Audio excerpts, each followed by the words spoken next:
Hello, everybody. Welcome back to Shadows of Sybil episode. You said this was 13, right? Chat corrected me. It is 14. Remember, I was Episode- off a week by my numbers. Episode 14. Welcome to episode 14, everybody. We were MIA last week, right? We were missing last week, I think. I was, yeah. Yeah. So yeah, we're excited to be back. Obviously, we are missing the titular Ava. She will be back next week. Don't worry, nothing terrible's happening to her, at least not that we're aware of at the moment. In fact, the return of Dakota is exciting because Dakota has well, she's been up to some stuff, obviously, but Dakota has some information to be filled in on, in which I'm curious how she will react. Yeah, I heard there was shenanigans. It seems like whenever there's a duo episode, no matter what.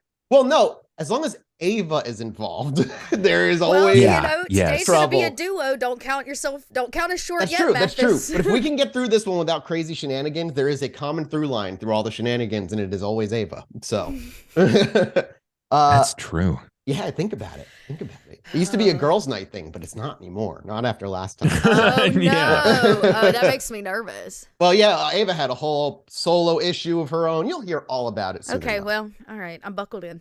Buckle in. Anyway, thank you guys for jumping in and enjoying the stream. Hey, welcome. We are here every Saturday around this time. If you guys have missed it, if you guys are brand new, if you're curious what the hell this is, or you only know us through Pod by Night, welcome to what kind of got us all started in Vampire. This is season 3 of a trilogy of seasons. And if you want to see the stuff that you either missed or you want to refresh yourself on, the best and easiest way to do it is heading over to youtube.com/rollforit. All of the VODs go up for free on that YouTube channel a few days later, and all of the seasons are there, so you can kind of just binge them from front to back, which people have been doing pretty much since season 3 has started. Every time, like every week, there's new people who have been like, I just started the SOS, and I'm like, wow. Somebody's been falling asleep to us, I heard. I was reading a Discord. I don't know how you fall asleep to that. I know. Fall asleep to the scene of Ava eating a corpse? Pod by Night. Fair. I've got one of those voices, though.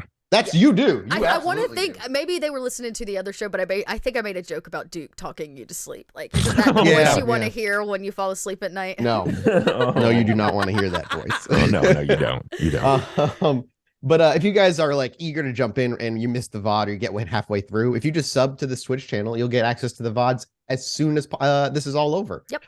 And all the subscriptions, bits, tips, all go directly toward funding SOS specifically. This is a unique project in conjunction with Roll For It, so we don't fund it the same way we fund our Pod by Night stuff. So all of you guys it's a completely community-driven show, and we get to pay our performers, we get to pay our artists, the guests that get to come on. All of that happens because of you guys. In fact, our special guest last week got to finally make her grand return after so long as a brand new character, and she will be seeing more of her now.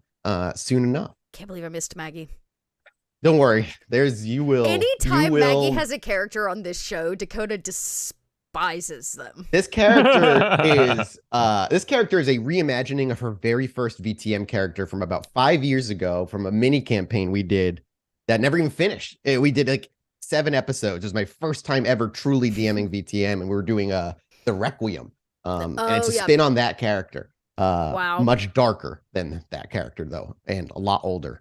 So yeah, you guys supporting us here, the Saito bar, all that stuff is directly for the SOS show. But if you go to patreon.com/podbynight and you can support all of our direct works, you can also get access to all the after shows, including the after show for SOS. So if you head over and you can jump on the $5 tier, you'll get the audio version of the after show. The $10 tier will get you the video version of the after show. And if you haven't jumped onto the Patreon yet, there are, I'm imagining, a butt ton of after shows for you to binge and get some insight about storyteller, why I did certain things, why certain characters made certain decisions. It's super fun to listen to, and I even like to go back and listen to it from time to time. That being said, is that everything? Did I miss anything? No, jump into our Discord. Our Discord is free. Oh, Join our community. We're trying to hit 1,000 people in that community. I want to hit 1,000 in there. We're on our way, guys. Make sure you pop in. I think we're like at like 700 something. And I will say, I you know what? I'll give you all a little sneak peek. There's a reason to join in a couple months. A friend of Tracy's and somebody I've been working with is going to be putting out a very cool thing, and I'm going to be doing an open community play of it over on my channel, and I'll be posting about it in the Pod by Night thing. So you should check it out if you've ever wanted to play like future vampires in space, or if you've ever wanted to play Changeling as actual kind of futuristic children. It's great. It's called it's got a brilliant name. It's called Changeling. What is it? Dreaming of Electric Sheep. It's like Blade Runner meets like Changeling and Vampire, and so they've done a fantastic job writing something up that adds a lot of new stuff. It'll be not V5, of course, because there are no rules for that. But we're gonna run it. We're gonna say screw it. We're gonna run it for Sunday Fun Day. So I'll be posting about it. So another reason to join the Discord. That's awesome. And V5 is so easy to manipulate and turn to other systems too. So it's very good. It's very malleable. I've been consulting a little bit on the side, and it's been watching them create it has been extremely cool. So. And you should also go all check out and follow Tracy. She started her own vampire show on her channel too. Yeah. Ancestral Blood, I think is what it's called. She's 2 episodes in. Go check it out. Actually, the first iteration, version 1 of both of these got run on Tracy's channel originally. So you can go find the first one of it before it went under like this final editing and consulting phase. So check it out. Check it out. Yeah, go check it out. Magi RPG here on Twitch. Okay, that being said, I'm good to go. We have a small little scene to get into with our Miss Dakota Rain, and we'll kind of jump out from there. Mathis, I think the Saito bar is full. Oh, I don't have the stream up, so if it gets full, you got to let me know. I know. I think it just went full. It did. I blinked and it went from one color to another, so it is full. Okay, cool. All right, fine. Keep it up, cowards. We've got a lot more. Cowards. You know, I know Saito doesn't really have an effect on me at all, ever. Even when his name is mentioned. He has an effect on me. But, you know, you can do whatever shenanigans you want with that Saito bar, technically. That's fast if you filled it already. Goddamn, guys. Okay, so I'm sorry, you didn't even get into your intro, Mathis. Please. No, continue. we're about to jump in. All right, let's jump in. I'll keep that in mind. All right, here we go. Without further ado, let's set the scene, rein things in, and see what Dakota has been up to. We hear the opening of a light drizzle. Rain clattering down onto concrete and asphalt as umbrellas are passing by in a sporadic fashion. Black, and another one has duckies on it. Another one has a ripped hole that somebody has duct taped from the outside that pass by. And as we see this from a top-down view and slowly pull ourselves up, a brick building about 2 stories high, at the top of that is where our camera stops. It reels back ever so slightly, seeing a car rush by, splashing water onto a nearby stray dog as it runs into an alley. And there we see Dakota's dreads, first and foremost, dangling by her sides with her jacket over her shoulders. And are you wearing, just like, what would you be wearing for this particular instance? Tonight for this, she needs to look homeless. She needs to look like a child of the streets of Chicago, and so she's probably broken out some of her old clothes, oversized jeans, a disgusting tank top, you know, the more usual fashion than something nice or even clean. And that's what, you know, what is the attire of her season 1 self. Yeah. In full display in this rain. But I imagine you don't have an umbrella. The rain beats down on you without a care, and while your clothes and hair become soaked, you are laser focused with down on one knee, looking over the edge of this 2-story building, watching as these people go by. Not the ones that are passing directly under you. No, we follow Dakota's vision across the street to a little bit of a taller building, 3 stories, as she gazes at the front door, waiting and watching for somebody to make their move. Dakota, you've been sitting here now for approximately an hour, give or take.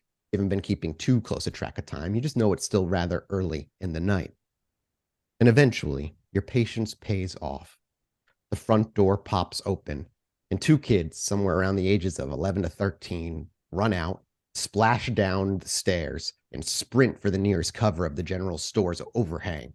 They sit there, kind of shaking off the rain. Somebody reaches the kid that you do not recognize, reaches into her back pocket and pulls out a wad of cash. She hands it over to the kid you do, Brayden. He sits there with a smile on his face, and there's some sort of chatter before he runs inside the store. The distant ringing of the bell as the glass door opens and shuts can be heard even this far away. And the girl watches through the window, watching him shop. What is Dakota just keeping an eye on at this point? Yeah, I need him to be alone, so I'm kind of waiting for him to do his thing or go find some mischief. This young girl is somewhere around his age. She has very short black hair. I was gonna say, it's not Hannah, is it? No, it's not. It's just a different kid. Okay. While she wears long jeans and a plain kind of green t-shirt that has some faded writing on it, though it's hard to see. After about 5 to 10 minutes, he comes running out and he hands her what looks like a soda and some candy as they both begin to start snacking on it before they look at the rain, point forward, and then after a deep breath, sprint out into the rain and start running down the street. How close are the rooftops in this area? They're relatively close, but you have parkour, so you would be able. True. You would be able to. It would not be like Ollie, where you can leap from rooftop to rooftop. Instead, you'd be clambering and maneuvering in a much more athletic and dexterous way. Okay, that works for me. I would like to maintain distance or at least some level of stealth while I do it. I don't need them to notice me, like, hopping fire escapes and dumpsters to keep up with them.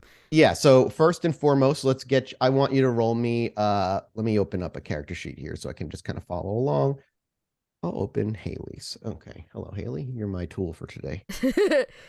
Can you roll me a dexterity plus athletics with your specialty and parkour? Yeah. And then add your stealth score to that as well.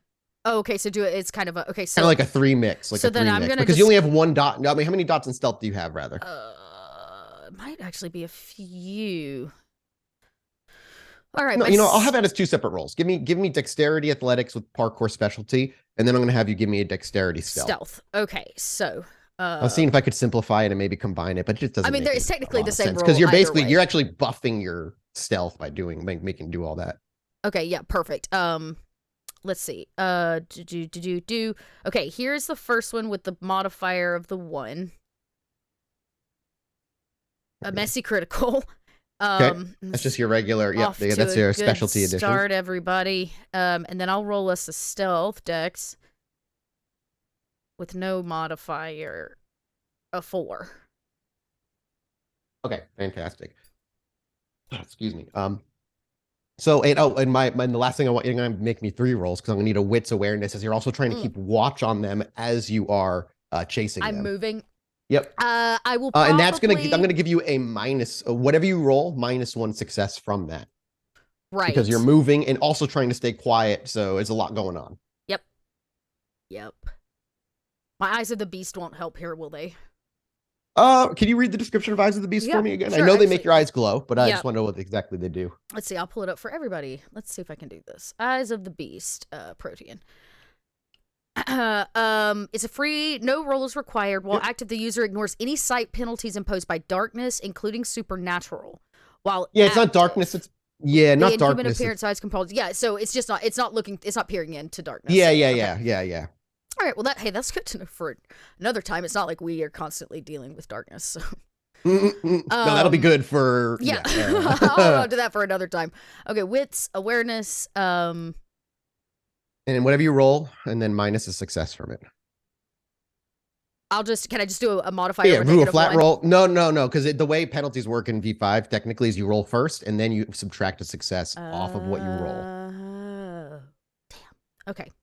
Tricky. Yeah. I see what you do. Trying to use my rules. Yeah, I like you. I like it. 1. So I got no successes on keeping an eye on them. So what we see is as soon as they dart out from underneath the overhang of the general store and you see them disappear into a small crowd of people, about 3 women who are huddled together, quickly also running down the street. On first glance, it looks like they're coming out or going to a bachelorette party. Somebody's wearing a pink ribbon all the way across her chest.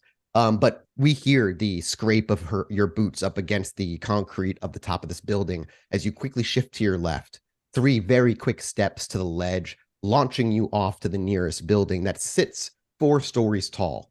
It's easy for you to grab hold of the fire escape bar that's only about 3 feet in front of you from that jump. And as we watch Dakota grab hold, with that momentum, she swings herself up onto the top and she begins running up the stairs. She skips that last flight of stairs as she reaches and jumps to the lip that's easily within reach and kind of arches in a sideways manner, lifting her legs and hips up almost horizontally over it onto that roof. As you sprint forward and then jump to the next one, that's actually only a single-story building, we watch as you land and use that energy to roll into it, taking no damage and keeping noise minimal. The small amount of rain is able to subdue what little noise you make as you slide across the wet concrete of the single-story building. And as you quickly slide and kip up to your feet and run to the edge and look over to the sidewalk, you've lost them. Can I stop for a second and try to listen? They were chatting and talking and being Mm-hmm. kids and stuff. Or better yet, what around here, they were headed this direction. So what around here would they be headed towards? Like in terms of city landmarks, do I know? Are they headed for like late night Chinese, these kids? Are they going to the 7-Eleven for slushies? Is there like So a dealer? you're immediately looking around. Give me a what other specialties do you have? Give me do you have like a streetwise one? I actually have 3 dots in streetwise. Yeah. I want to do like a tracking roll essentially for in the city. I know there's like a specific combination for that, but I think I'm thinking of the thin blood magic rather. Wits. Because how many dots in survival do you have? 3. 3, and so it doesn't really fucking matter. No, it doesn't matter which way you roll it for me. All right, yeah, give me a wits streetwise. Okay. And you have a specialty in streetwise at all? I don't have a specialty, just a flat. That's 3 dots. Is 3 dots though. You could also okay. I was about to say I could re-roll 2 of those. I feel what's your what was your willpower at? And remember to refill it. The lowest of I gotta roll. Yeah, so 2. I can do 2. So that okay, good. That puts me down. So I'll go ahead. Screw it. It's only 2 dice, but it would be worth it to get that 3rd success to re. Yeah, because that's technically a normal difficulty you're overcoming there. So all right, here's the 2. I got another success. So that's another success. You take a moment as you almost, I imagine, as Dakota kind of runs up to the ledge of the building, placing one boot at the ledge and looking over, realizing in the moment she's lost them. A bit of frustration drawls out, but it's not long before she hones her senses, looks around, and just uses what she knows to her advantage. They ran to what is essentially north from that store, and as you look down the street, there's nothing that would entice a child of that age. A couple of bars with pool and flashing neon lights on the outside, but nothing that would let children of that age in. You look further down the road and there's a few fast food places, but they just had snacks and drinks. That doesn't make much sense. But if they take a right and go further east, just about down there, you remember an old retro arcade that was still running, that was open to kids until 10 p.m. And as far as you know, it's only about 8 something. Okay. Yeah. If that's the case, Dakota will hit the streets. Because she at this point she can blend enough, and she'll just go up and around the corner from this joystick. Do you try to get are you trying to get ahead of them? If that's you try to get to if that's where they're going? If that's where I think they're going, I'm gonna go either wait to see them enter or exit. Right. So you want to try and get ahead of them, is what you want. If at all possible, or just pick up on the corner near it. Okay. Yeah. I mean, I'm just trying to figure out how fast Dakota's trying to move while staying blended in with the people. If you're going to go down the street level. I was about to say, it's not to beat. I don't have to beat them there. If I know that that's where they're headed, I know that's where they're headed. I'll pull out the old cup from my backpack and sit homeless on the corner for a minute and watch the situation. Absolutely. So Dakota, we do not see you hurry. You believe that makes the most sense at the very least. And worst comes to worst, you at least now know that he is definitely living in that building over there. And another night could always be more fruitful. But you straggle and make your way there at not a leisurely pace, but a casual one. And being on the street reminds you why kind can be so fucking annoying.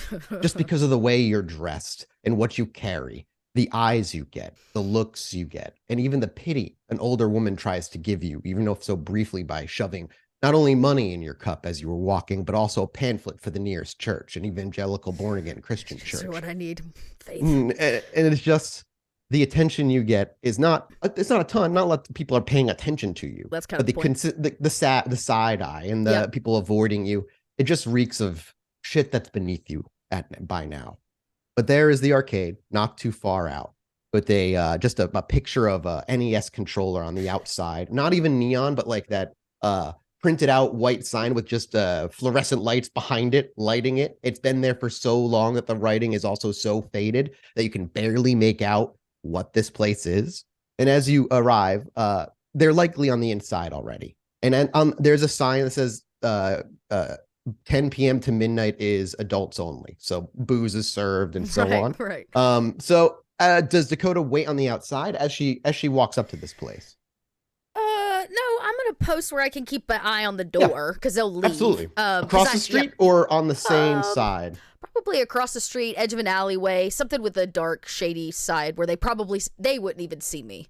Yeah, there's plenty of little tiny alleyways, quote unquote, you could call them. They're not quite the alleyways that you're used to in a bit of more of a rundown part of Chicago, but enough where people can get kind of stand off to the side, look at their phones, trying to find directions.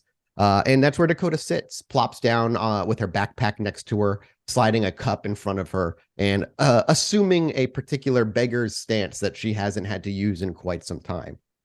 And you wait. While I wait, talk to me about this pamphlet. Does this church look normal, or do I see any signs of weird shit? Churches always have weird shit in World of Darkness. I mean, what is Dakota's definition of weird shit? Okay, so there's like your average level of Puritan, like spiritual pamphlet, and then there's like brainwashing cult level. Oh, we're talking brainwashing, born again, like evangelical. Yeah, and I'm not trying to shit on anybody's religion. Trust me, I was That's raised Catholic, and it's a cult of guilt. Is it a Catholic church? Yeah, I mean, it's a evangelical, so yes, it's technically Catholic. It's a branch of Christianity. Does it have any particular... It's like, it's basically you open it up and there's like on one side you see the orange flames of hell, and have you done what's needed to be saved? Right. As a hand extends from the clouds and but there's bright, no like shining strange light. Symbols or anything I'd pick up on that this might not be just like no. your What is average... your score? What is your occult score? I do not have any occult. So yeah. no. Yeah. Even if you're like, church shit is weird, and it is, and everybody, I mean, even Scientology, which is a true cult, has a cross simply to try and pass off as some sort of religion. Everybody has weird shit in their religion. So Dakota, you keep it? Do you like, or does she just like throw it out in the wind? I'll pocket it for now. I'm not gonna litter. Yeah, fair. Dakota's not gonna litter. Absolutely. Yeah, you care more about the earth than you care about people. Fair enough. So you wait, and time rolls on until about 10 o'clock on the dot, where their time within the arcade is forced to come to a close. Do you see him walking out, the only two that are parentless, stepping out of this place? They kind of step off to the side as the rain has mostly subdued at this point. And it looks like they're just having a little conversation as they leisurely stroll down the stairs and look to begin walking back to the way from the way they came. Yeah. Are they walking together? Yep, they're still walking together. All right, I'm just gonna. It's just tracking them at this point. Now that I'm on the street, it's just a stealth track through. Very, very easy for you to do so. Dexterity stealth first. Just to make sure, because they really can't see me before all this goes down. I'm gonna use a willpower. What's your willpower at now? 2. Okay. I emptied out, so it's at 2. But it'll be worth it. Was it Ava who burned out? Like ran out of willpower and became exhausted? I forget. Somebody did recently. Yeah. Ava did for sure. I got 8. Oh my God. Jesus, what a fucking roll. Jesus. We choked Mathis up. I wasn't ready. Give me a wits awareness as well. Mm-hmm. This one's not going to be as good. 2. It's easy enough though. You're not trying to track them while running on a rooftop or taking a penalty in any way. And they are none the wiser that you are here. It's a good time. You rolled 2 normal 10s. Otherwise you would have messy critical. I know. It's about a block before the 3-story house that they came out that the girl separates. They seem to say goodbye to each other and wave eagerly. And she takes a left, heading off in a totally different direction, about a block before the building that they left from comes into their presence. Is he alone on the street? Is there anybody else on the street? There is stragglers. Again, it's kind of a light spitting of rain now, not even a drizzle. And there's a little bit more people on the street. However, once the goodbyes are said, he does not continue down the path to the house. Instead, he just goes the opposite direction and goes down a totally different side street, heading essentially south. I want to follow him until I know there's nobody around.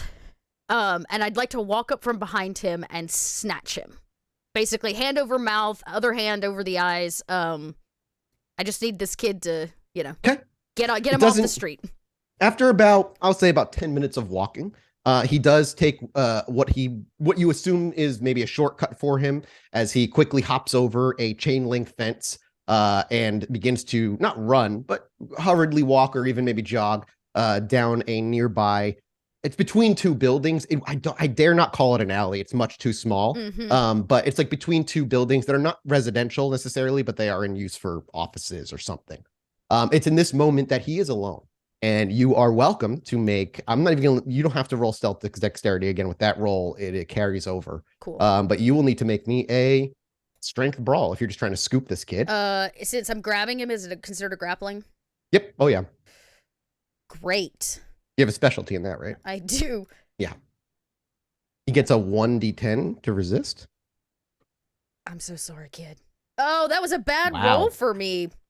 Oh man! Oh, he succeeded. Okay, this definitely you can deserves. willpower I'm it, gonna have but- to. okay. That's bad for Dakota, actually. That's a double bad for you, man. Yeah, it really is. So I got 2 more successes. Yeah, I mean it's enough. You That's beat a me. 4, yeah. So as you kind of run up behind this kid, he does not hear you coming. It's not until that final step where you're within inches of him as you step into a small puddle that he only barely is able to look over his shoulder, but you do not even get to see the whites of his eyes before you scoop up with one arm under his chest and the other over his mouth, I imagine, and you kind of pick him up off the ground. Pick him up off the ground. Yeah. Now, granted, he's about as tall as you, a little shorter, but your strength is supernatural. So lifting him off the ground, while it may look awkward to a side from a layman's perspective, somebody maybe who catches this if they were walking by, which they're not, for you it's effortless. And you scoop him off and his legs begin to kick a little bit and you hear And I just need him to go to sleep. Are you just gonna be like, I'm just gonna are you gonna try to knock him out? I just needed to tap him a little to get him to just pass out. Okay, so go ahead and give me a strength brawl. Oh no. I need to tap him a little. I know you're not trying to kill him. I am not. So. But you're rolling with 3 hunger, which is hilarious. I made this mistake the last time. So just I'm gonna just light tap, no fists. No, just pray for not a messy crit. 5 successes. 5 successes, no crit. And as he even begins like, you take your the hand that's under his chest and quickly just bring it up to the back of his head and open palm him or side fist him. Just a little, bonk. And while you might hear like a loud thud as his head just limply falls forward, it didn't feel like he hit him that hard. Not dramatic fucking kind. Now he sits in your one arm, limply dangling. He's breathing. Oh yeah, he's okay. breathing. I just double check. I'm not You here can to hear kill a crack. The kid. Yep, All right, and you cool. check. You put it. You're like, hey, breathe the kid. He's breathing. Many episodes ago, I staked out a refrigerator. You did. An old refrigerator.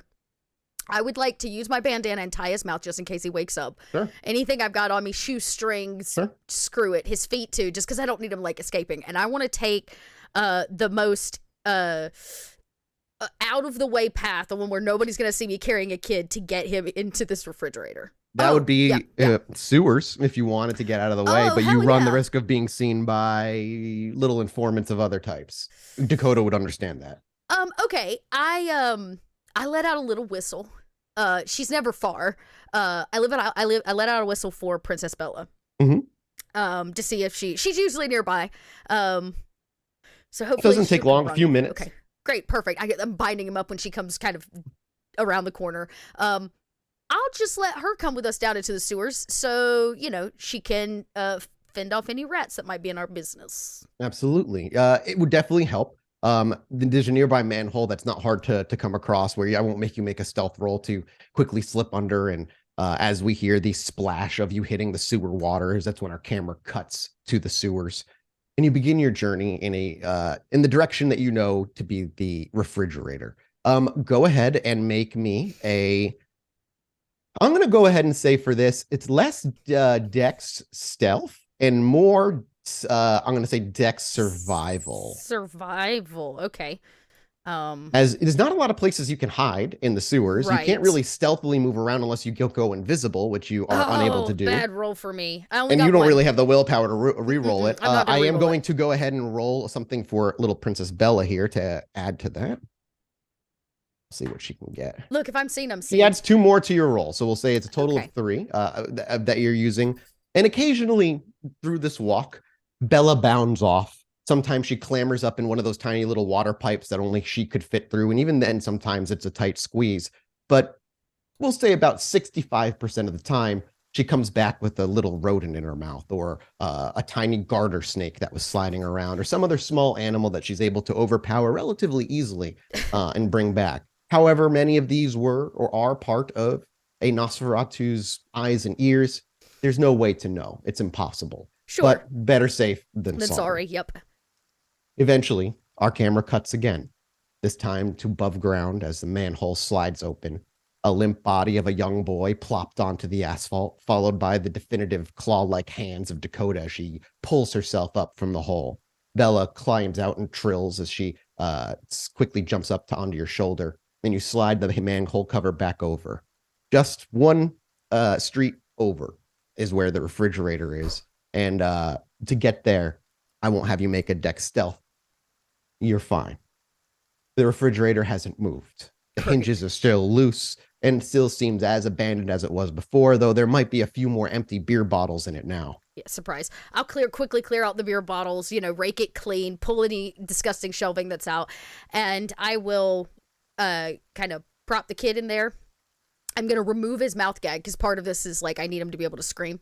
And I will just kind of, shut the door. Oh, wait, I peep it back open and I take the pamphlet and I slip it into his front pocket. Might as well just blame it on somebody else. And put the door back on and I just sit down, kind of out of sight around the corner, and I wait. Do you chain it? Is there like a chain? Yeah, anything that I can. A rope? I want to keep it closed, basically. Yeah. So I don't know. You could have easily get the rope. You don't necessarily need a chain. You just need a nice, strong piece of rope. Yep. Tie it up and have a seat. Wait. And I'm just gonna wait. And I don't know how long it would take a person to suffocate in a. In a refrigerator that old, worn down, there's a little bit of ventilation, some cracks above the top and whatnot. Some of the what would be keep it like insulated, is worn away a little bit to have like pieces of plastic fall away. I'm just gonna wait till he starts hollering. Yeah, you'll eventually hear him hollering. Exactly. Start muffled yelling and whatnot. Okay, yeah. I'll wait for a bit. I want him to get real panicked. What does Dakota do when she's waiting for something but sitting in one place, unable to move? Does she just is she patient? Is she zen? Is she able to? Oh, you know what? If she's out here in the middle of like a junkyard, middle of nowhere, she's probably practicing karate. Okay, yeah, we see you're practicing her very basic her, forms, moves the initial and her forms, stuff while this kid's like hollering in a refrigerator. So yeah, we and we kind of like fade to black as we fade back in, but we fade back in to just seeing a fist show up in frame as we pull back and we see Dakota, and a kick goes forward, but it's kind of awkward with your boots on. Yeah, and it's when that kick goes out that you just hear. And you hear from the fridge slightly jostling. Yeah, so he's still got enough air. I'm just going to wait a little bit till he starts crying. It does not take long before this kid goes to crying. It's like you say that and you can hear the like the breaking voice on the other side. Just going to give him a minute in his own tears.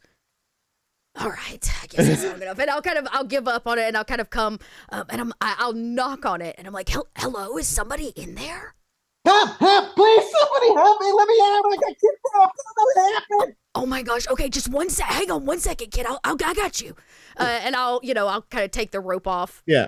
You just like, you're like, all right, good, rope's off. You probably have to be like, all right, worried face. Yeah, I'm like, oh my gosh, are you okay? And as you pull it open, he stumbles out into the ground, falling to his hands and his knees, and he quickly clambers up without even looking at who you are, just runs over and throws his arms around you. It's like, thank you, I don't know who kidnapped me, call the cops. I don't maybe my brother got in some trouble. It could have been maybe one of my friends. Somebody I know somebody has selling drugs in the corner, and maybe he wanted it from me. I don't know. And he just starts breaking out into tears. Hey, look, you're safe now. And then I'll see the pamphlet sticking out of his shirt, and I'll pull this out and I go, is this yours? Give me your I would say, I guess we'll go with a charisma persuasion as you're trying to like calm him down. Can I use subterfuge because I'm lying? Yeah. I'll let you. Use it just might be a better roll. We'll see how this goes. I got 2 successes. So it takes a little bit, but you're eventually able to get through to him, and he actually is able to like sniffle, and he wipes away a huge thing of snot onto his own bare arm as he just kind of steps back, and as you handing him the pamphlet, he takes it, but he looks up to you first, and there's like a moment. Has he truly met you yet? No. There's like a moment, but there's not. It's I would say it's less than a second where there's like this like gaze at you before he looks down at the paper. And as he looks down, he's like, I don't know what this is. I don't go to church. Oh, do you got a name? Yeah, Braden. Okay, Braden, you said your brother was in trouble or something? I don't know. There's a lot of people I hang out with get in trouble a lot. Oh, really? Mhm. Well, it sounds like you pulled the short straw. I don't know. I don't know. I don't know. And he just starts. You can see his lips begin to quiver, and the tears are beginning to well back up. Hey! Look! I don't know what kind of business you're in, but I'm just a kid too, a little bit older, but not by much. He looks to you, and he just kind of sniffles and nods up and down. Yes. And there's some bad shit on the streets. He also nods, and he reaches into his back pocket and he pulls out like basically like a little switchblade. He's like, that's why I have this. Do you know how to use that? And he fumbles a little bit. He's got wet fingers, and he eventually is able to, after a couple seconds of fumbling, he pulls it out, and he's like, and he just kind of like holds it out. Cool. Well, my question to you is this really the kind of stuff you want to be doing? He doesn't even think about it. He immediately says no, and just So shakes then his head. why are you carrying a knife? Because it looks like all of that's only gotten you in trouble. It's to keep me safe in dangerous places like this. He drops the knife. Is there a reason why you're around these dangerous places? It's just where we live. We don't have any money. Cool. Do you and your friends get into a lot of trouble? He takes a minute, and then he like looks down at the ground, and then with a very subtle and almost disappointed, he nods yes. Do you think maybe like if you didn't get in so much trouble and do trouble things, you might not end up in refrigerators? He doesn't ever look up, and he continues nodding yes. All right, kid, I'm not here to like parrot you or like, act like the fuzz or whatever. I'm glad I came by and like saved you. Me too. My friends call me Jazz. Oh, good to meet you, Jazz. You too. If you wanted to do something other than get in trouble and actually maybe learn how to fight your way out of a problem next time, I go to this cool karate place on the south side. He just kind of looks up at you with I don't want to call it an empty gaze, but an exhausted one. Why don't you come on my friend night? I get a +1. He thinks for a minute, and he nods yes, but then he goes, no, I can't. I told my brother I was gonna go hang out with him later. I gotta go. Are you sure about that? He nods emphatically. If you want to find me, this isn't my usual neighborhood. I was just passing through tonight. There's a really dope bowl over there, and she kind of points to her skateboard. There's like a water outlet or drainage or something. Yeah. She's like, I was just coming to skate, but I like to hang out at the train tracks down on the south side. If you I have a scooter. Perfect. Wheels are wheels, my friend. And I kind of point to my 4 wheels, like I don't drive a car. Yeah. How about instead of trolloping about these streets here for trouble, next time you come, find me in the train yard, and we'll go to karate together. And tell your brother you're hanging out with people your own age. He again, there's a hesitation, but it's not more than a second before he begins. He nods just like he has been, but looks back down to the ground. I gotta go. My brother's gonna be mad. I'm late. Thank you. He runs over to like hug you again, and just like that kid like fashion. And then he quickly checks his pocket to make sure he double checks to have his knife. And then he turns and he begins to leave. I'll let him go. Okay, I didn't know. What am I supposed Dakota to do? was gonna do anything. I'm gonna watch him run away. Yeah. Easy enough. You do so. Great. Now he knows a Jazz that has a place that he can show up at. Yeah, perfect. Come on, kid.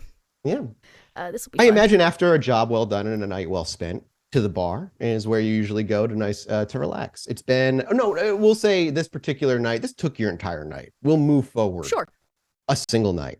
Before I do move forward a single night for both of you, you will not have to roll for hunger, Bub, because your character is already at this point in the timeline. Do you want to feed Dakota before you go to bed? You're at 3 hunger, so the thought There's of food gotta be is some nagging at you. asshole like selling drugs to kids in this neighborhood. Oh, absolutely. The question is, do you want to feed on somebody's ground you don't know who it belongs to, or do you want to go back to your domain? Do I know whose territory this is? You do not, because it is kind of an anarchish territory. Oh, fuck the anarchs. Absolutely. That's fair. That's totally fine. Go right ahead. Yeah, Give me your. Bring it on. I dare them.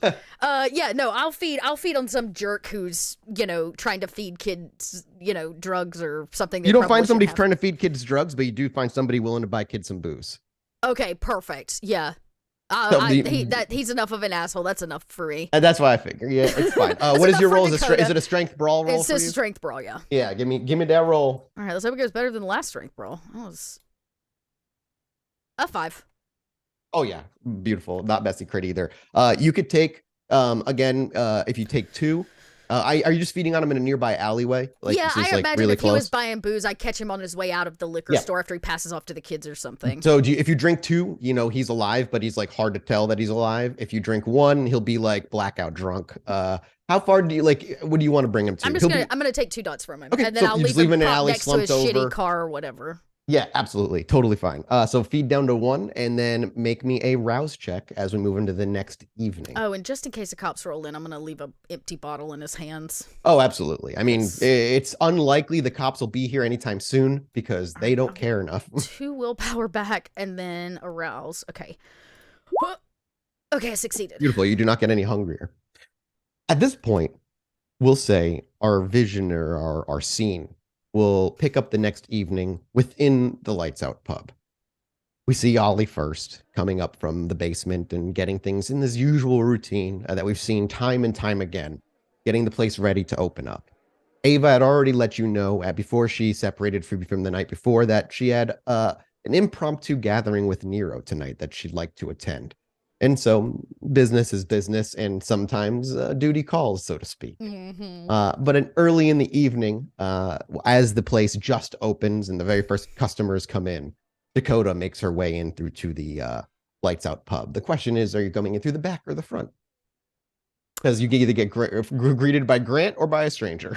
Oh, yeah. I mean, I don't have any reason not to come in the front. Is it a busy night? No, it's just opening, so there's only like one person, and it's like door. a Tuesday maybe or a Wednesday. Yeah, so. then I'll come in the back door. Okay, so as you swing in the back door, immediately Grant looks over. He's not surprised or worried, though there is a small, Dakota would notice, and because you've seen it so often, a small movement for his hand to his nearby shotgun before he sees it's you. And as the door shuts, hey, Red, hey, boss! And Ollie maybe saying hi to the regulars as they're coming in. You hear Grant through the serving window. Does Grant look like he is attempting to beef up any? Or is he still flipping hamburgers? Oh no, it's only been a couple days. He still looks the same. He okay, still looks he's not exactly actually the same. Yeah. Hey boss, hey, Red's here. And he goes back to flipping the first burger of the night. And he hears, I told Ollie. Told him what? About our little promise. Oh God. Oh, cool. I bet you that went extraordinarily well. Well, I'm still here. Yeah, well, and he hasn't yelled at you, right? Not yet. Okay. Well, we're at least 2 steps ahead of the last time Ava said she was going to turn you. Oh, true.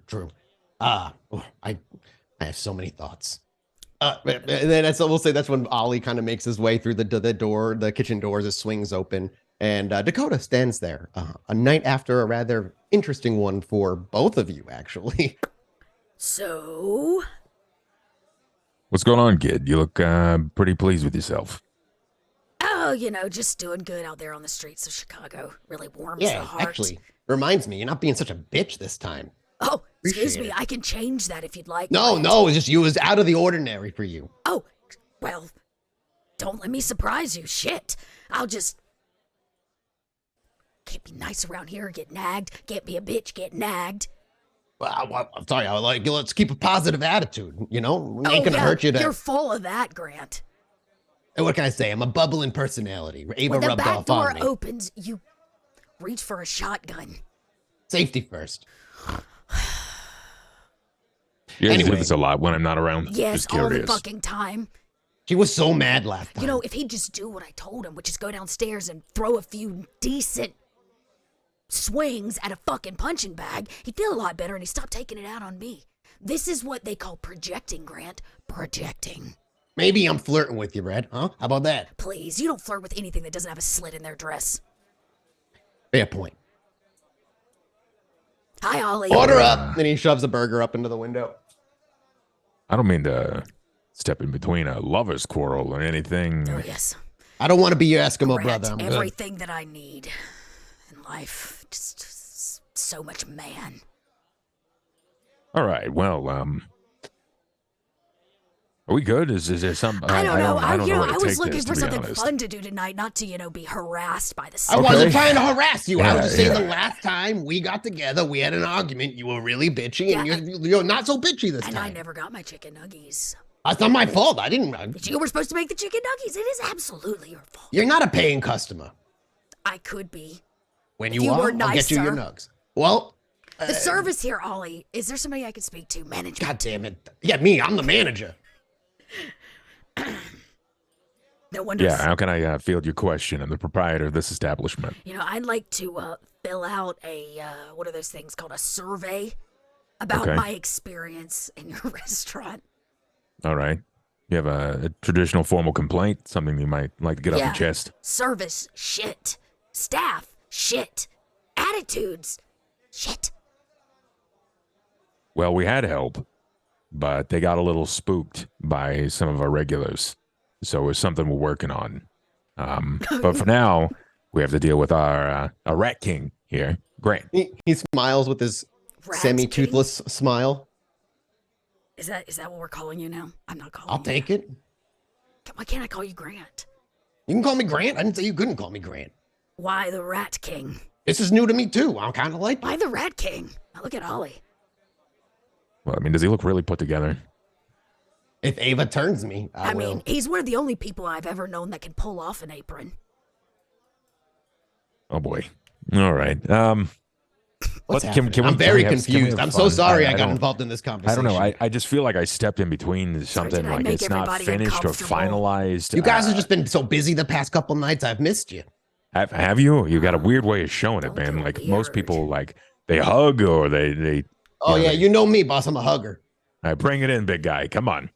I got to go take this order out. I Haley's thought not so. I back yet. thought that was the case. And he I'll leaves. fucking hug you. All right. Well, now that that's through, and that's not supremely awkward. Why you gotta provoke him, man? Because Come on. it's fucking fun. Look at it. I don't even have to light it. It's like the candle lights on its own. He gets so. He's like the little red dot at the top of a thermometer.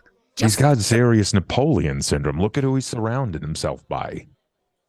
He's a human that wants to so very much be us, but when he's here, I promise he's not gonna want it. Well, we all know that. But how are you going to convince him? He's as stubborn as a stone. It's like I just- punching concrete.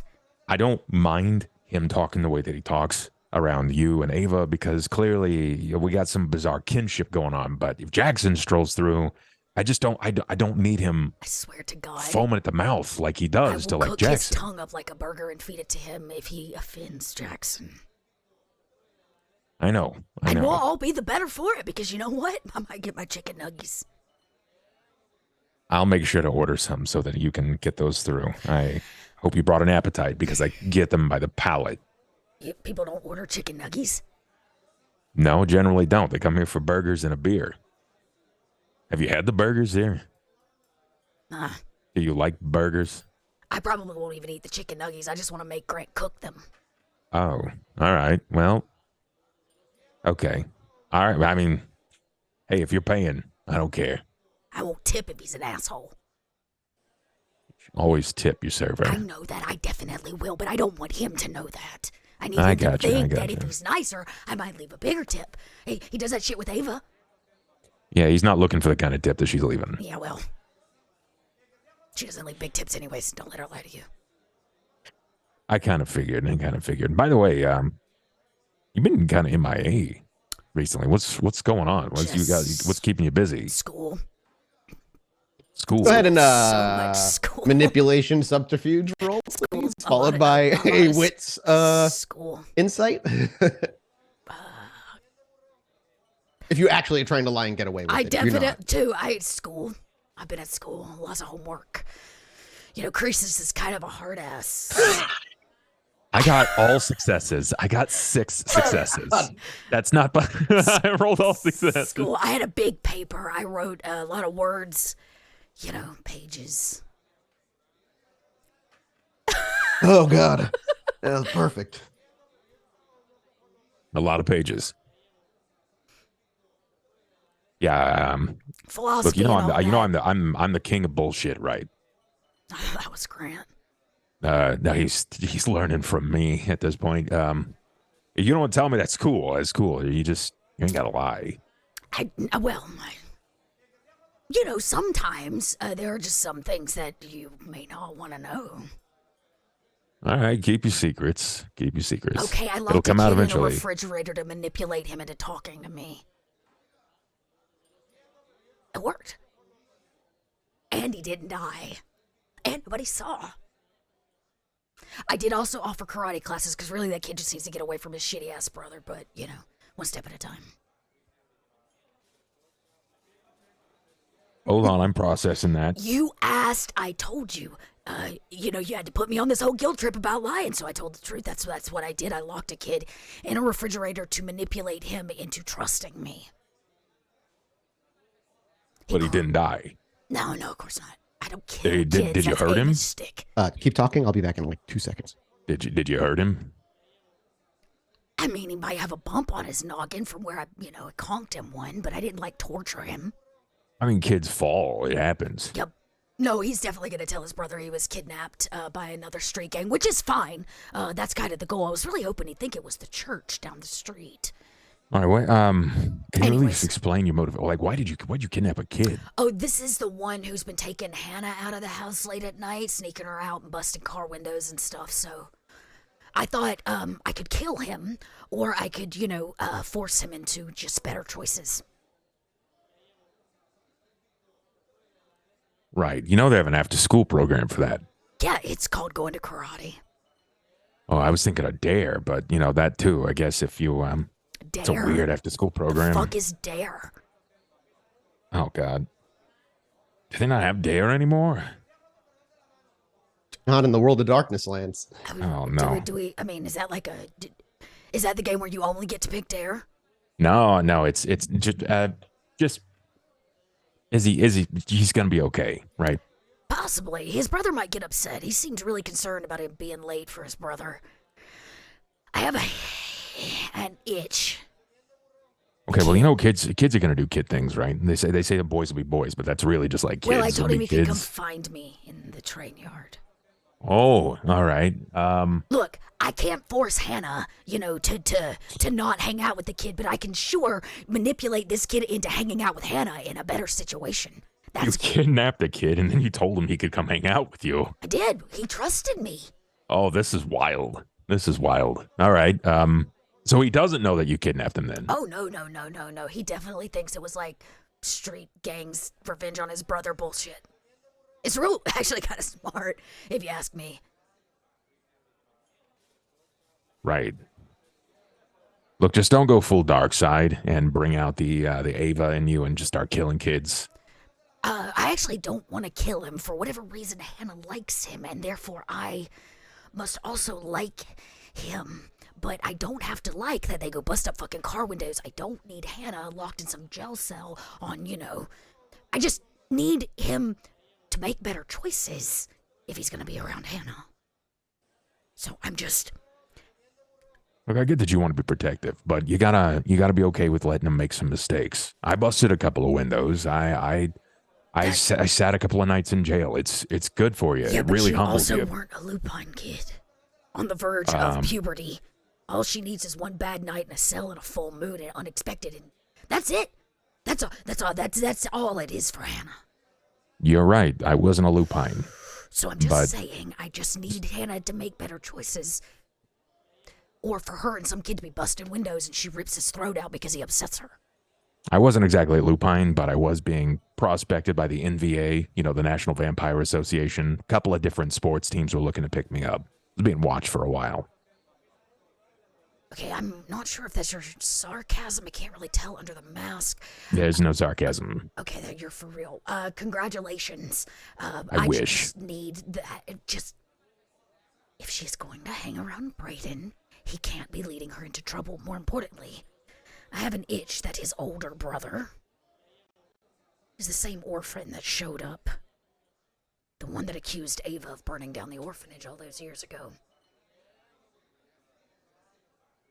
Man, I'm not going to lie. That sounds like an Ava problem. It does, but it came knocking on this doorstep. Well, this street anyways. A lot of people know their way around. I've had my slew of issues, courtesy of being so available.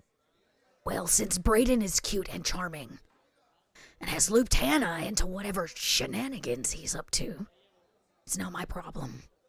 Because I don't need Hannah going back to that place, and any connection being made to us. That's it. So I'm just going to pluck Brayden from his little problem, put him in a better situation, and reap the benefits. Plus, if the kid actually learns how to, do something, he's got a little spirit. We'll see. We'll see if it sticks.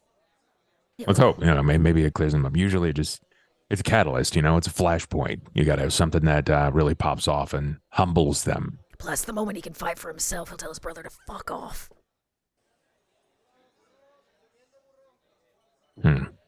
Well, if he's already an orphan, he doesn't really have a lot going for him. Well, I can try to give him what I've got in hopes that he won't fuck Hannah over. So anyways, kidnapped a kid. What'd you do last night? I talked to a kid. For real? Oh, yeah. Talked to a Just any- really old kid. Talked to a probably close to a 200-year-old kid. For what reason? It's my grandma. Oh, that's heartwarming. Yeah, I wish it was heartwarming. It was Emmy. You remember me Emmy telling me is your about Emmy? grandmother?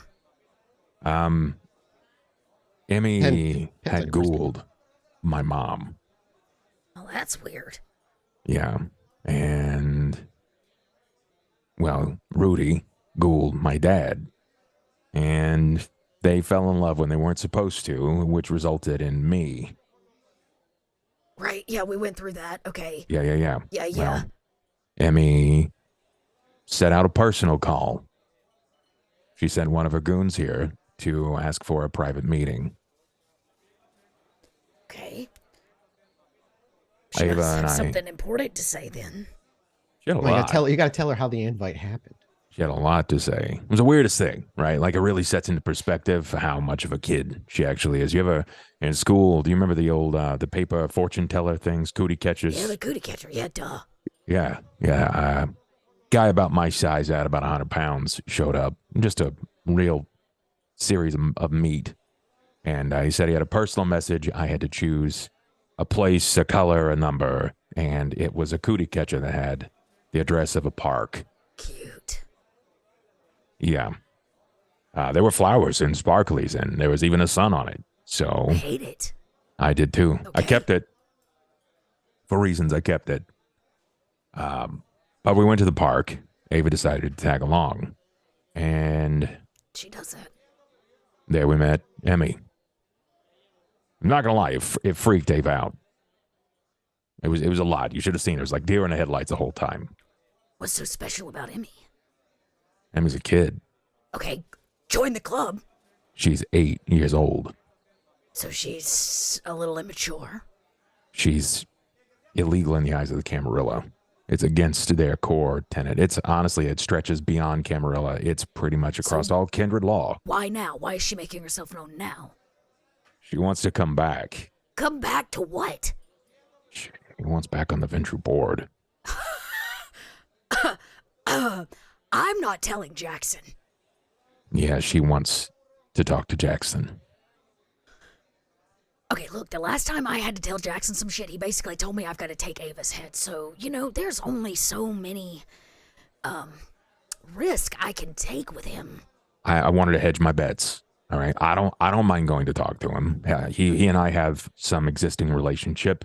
I know that he talks to you a ton, but he and I still work some things out. And if there's one thing that I've come to recognize, it's that some things are worse than death. And if you are far more of a tool and better alive than you are dead, he will leverage that. Okay.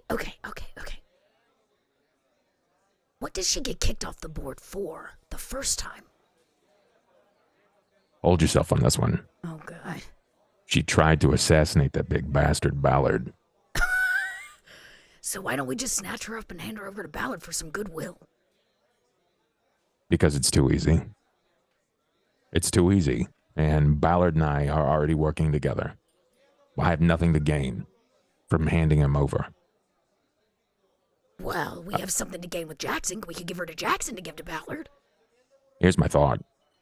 I just had an idea. Oh. Just thinking about things. We're prospecting, right? We're playing a chess game. Sure. Let's make, 200-year-old, 8-year-old's life. Sure. Yeah. So, we have some prospects about who might become our future prince, right? That's the We've hope. talked about this, right? Yeah. Princess Bella, get out of here.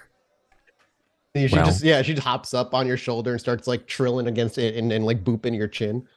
When, I don't say if, I say when Jackson becomes prince, there's going to be an open spot on the venture board. He can't hold both points. Okay, yeah, She wants it. you gotta think he's got another Ventru in mind. I don't think he does.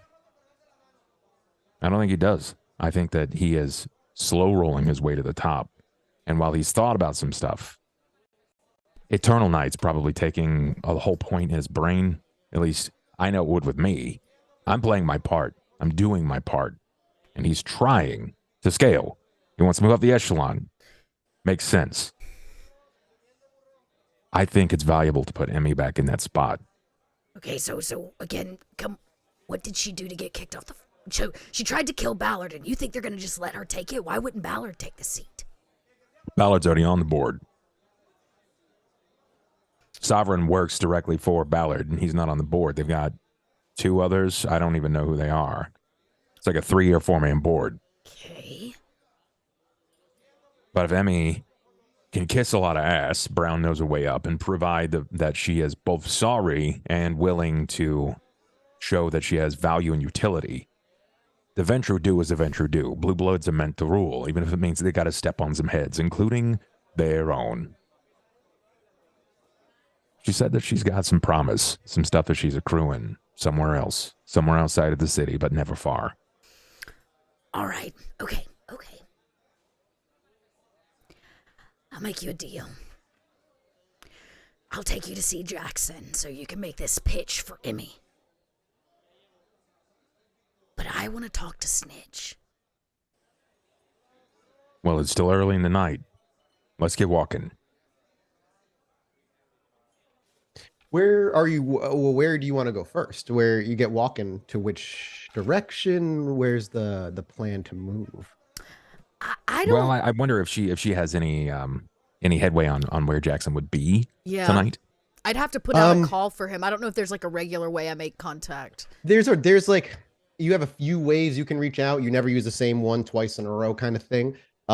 It's usually not the same night unless it's like an emergency. And you can, there's a way for you to basically send like an emergency message. Would you consider this Would you consider this something that you would want to pull him? Don't we know that? Isn't there like an every Saturday morning thing? Like for Kindred, every early Saturday he meets on at that coffee house. He goes and meets campus. with Cretius. Yeah, he has his early evening conversations almost always with Cretius.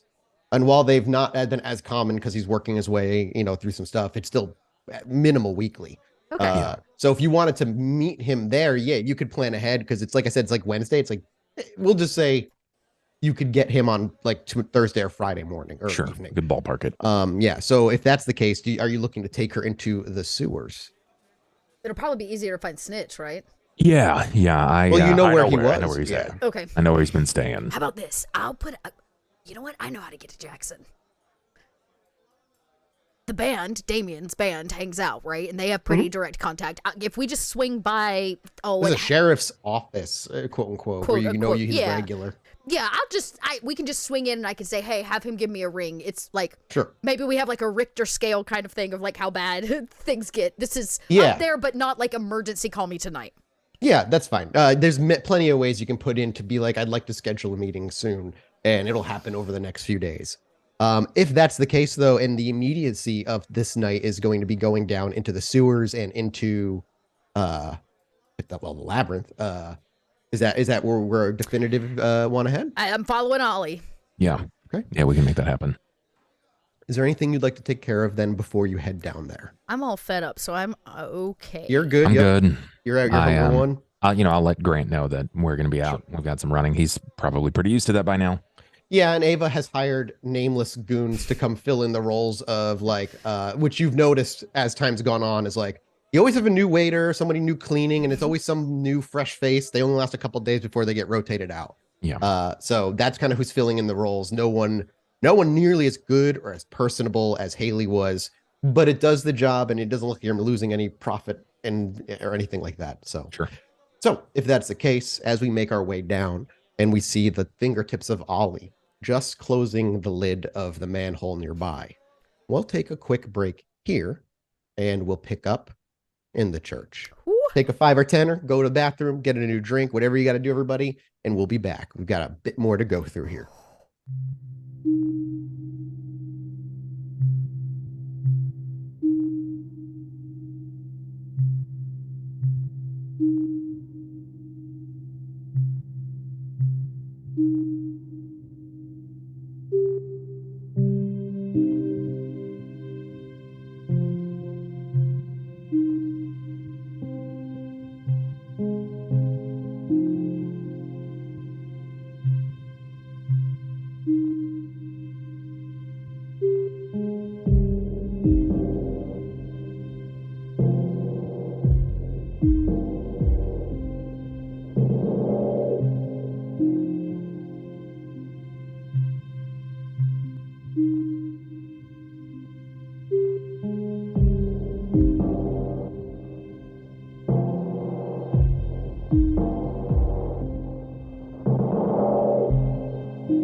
Hello, everybody. Welcome back from break. I hope you guys got some refills on your coffees. If you're at work, I hope you went and talked by the water cooler. Is that a thing still in the world? Like, do people still have water coolers? Probably not, I imagine. No, everybody's got No? those like fill your water bottle dispensers now. Yeah, there. I've never even worked in an office, but I've always wanted to. It feels so mundane. It would be comfy. I don't know. It sucks. It's not. You're like, It's no. not all it's cracked up to be.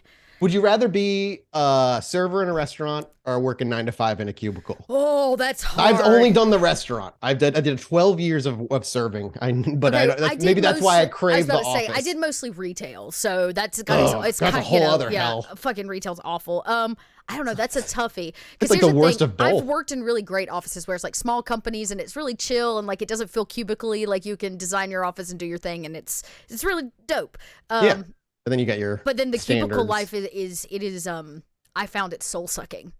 Yeah, Yes. Yeah. I So found it that probably absolutely makes soul sense. sucking. So It sucks being a server, but your days go so fast. So I was about to say, in retail, you may hate yourself and everybody treats you like garbage, but at least you have your freedom. There's no freedom in a cubicle, I don't think. That's fair. Well, we got to go talk about vampires. So welcome Speaking back, of freedom. everybody. Yeah, speaking of the or lack thereof. We're going to jump right back into it. If you are jumping in and you're just catching it halfway, hey, how are you? Subscribe and you can watch the VOD from the beginning. If not, head over to youtube.com/roll4it and you can watch it there in a couple of days when it's up there for free. That being said, we're just going to jump back in, set the scene, rein it in, and pick it up under the ground in the labyrinth. Actually, the first thing that we see when our vision fades in, as it always does, is a distant church at the end of a rather plain but large concrete tunnel. One that you've traversed in the past. It looks familiar, but many places within the labyrinth itself oddly feel familiar. There's a similar string that seems to run through it all, cohesive, even if it looks like an amalgamation of chaos. And still, just out there is the church. The grounds lay before it. And no, you do not see Snitch outside tending any gardens or checking on the church. In fact, you probably don't even know if he's here or not until you walk in and start asking for him. But I wanted to pick up the scene here in case there's any conversation the two of you were looking to have prior to moving into the church properly. You never said why you wanted to see Snitch. Okay, this is one of those times. Do you want me to tell you the truth? Or do you want me to just trust me? Okay, I'm going to ignore the reaction that my very inhuman stomach just made. Okay, cool. So I'll lay this on soft like. I thought with, the new information we had received about Bella's past, that it might be worth a little chit-chat to see which side of, the line he stood on. Okay, well, And then all right. I have some personal questions for him. Well, can't say the guy and I hang out all the time, but from personal experience, if you make it too personal, he gets real threatening. Cool. Well, I'm glad you're here. Oh boy. He's gonna want to come out. So why don't you knock? On the church? And yeah, on the door. That's what you do in people's houses, right? You knock, you let them know you're there. I've never knocked on a church door. Okay, like it looks like a church, but that's a prison. Right. I will knock on the door. We hear dong, dong, dong as the large wooden doors echo into a empty and run-down church that sits just behind them. As you bang, actually, the church doors eke open just a bit as you realize they're not exactly hinged, shut, nor locked. And as it creaks open and you wait, There's no response. You do not hear a voice, nor do you hear footsteps. Let's just wait a little bit. It's a deep prison. Cool. Do you go inside and wait, or do you stay outside and wait? I won't move from the yard. I'm with So Ollie. Dakota taking Ollie's lead.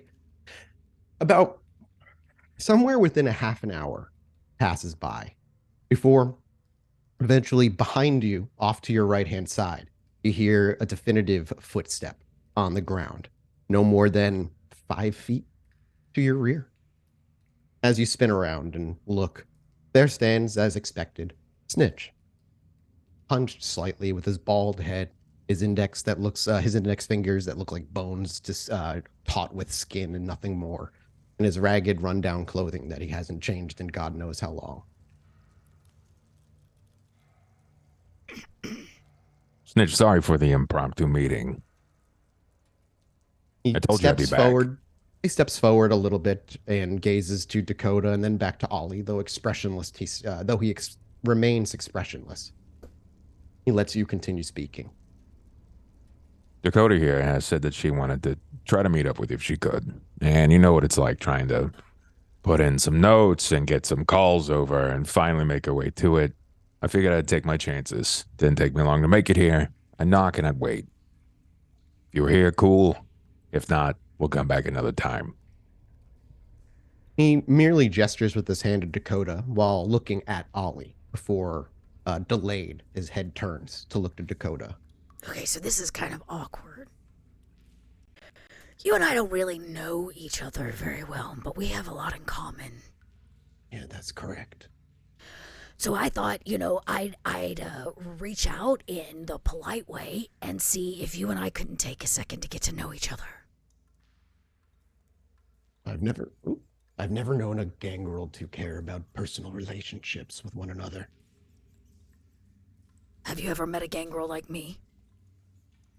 No, but I'm not expecting you to surprise me. I'm not here to surprise you. But I do have some questions. Such as what? You have a very, personal connection with your clan. As do all Nosferatu. Have you always wanted to be a Nosferatu? I know very few kindred who wanted to be what they are. What are you getting at? I've recently acquired some information. It seemed only fair to inform you since it is about you. You tread in dangerous territory. This I know. When have I ever tread in safe territory? And what is your angle?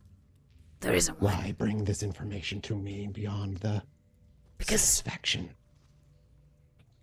I'm interested In what? in making my clan as strong as yours.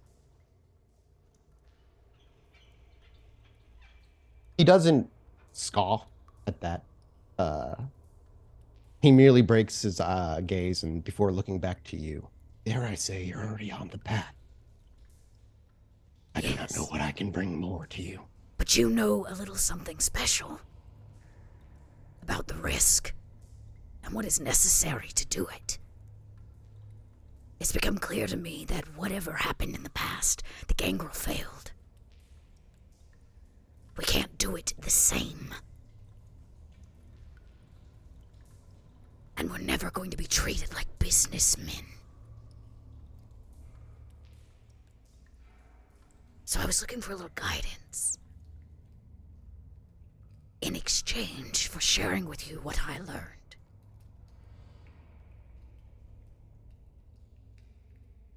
I still fail to see what I can offer you. Think about it. I heard you, like to take your time. He then looks to Ollie, but he doesn't say anything. The gaze lasts for maybe a moment or two before back to Dakota. He doesn't say anything. She's got a way, Snitch. She's proven herself valuable, too. Not only me, but to many of the others. She looks out for a lot of kindred that aren't even her own. Yeah, you're right. You never know a gangrel to look out for many others. She's real. She got a lot to lose. And I don't know half about what she's got to say. That's why I'm keeping distance, just in case it gets weird. While Ollie speaks, his eyes never leave you, Dakota. I told you we had a lot in common, not just one thing. We share the love of the same woman. His expression doesn't change an inch. Maybe you know that, maybe you don't.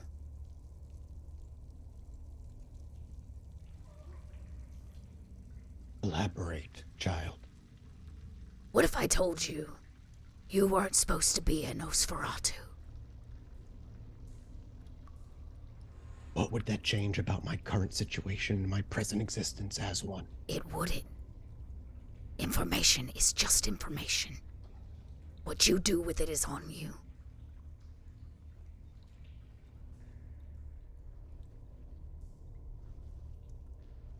Continue. The night you were sired, you were skipped for your original clan. The Nosferatu got to you first. But it was supposed to be the Toreador. And your Again, sire, his stoic. Continue. Bella herself. Because she loved you. And still does. Dig into a past that can get you killed. Maybe. But I'm still here right now. And I tell you this because for whatever fucked up reason, she projected her love, her need to protect you onto me for 10 years. So yeah, we got a lot in common. Now my question is, did you know?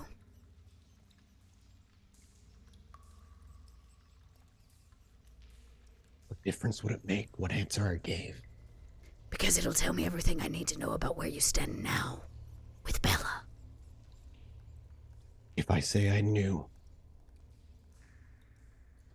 how would that change a thing? Because if you knew, I imagine you are still very dedicated to her. You do not know me.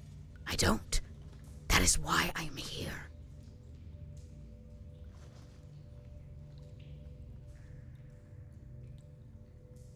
I will give you, out of respect, the answer of whether I knew, and I did.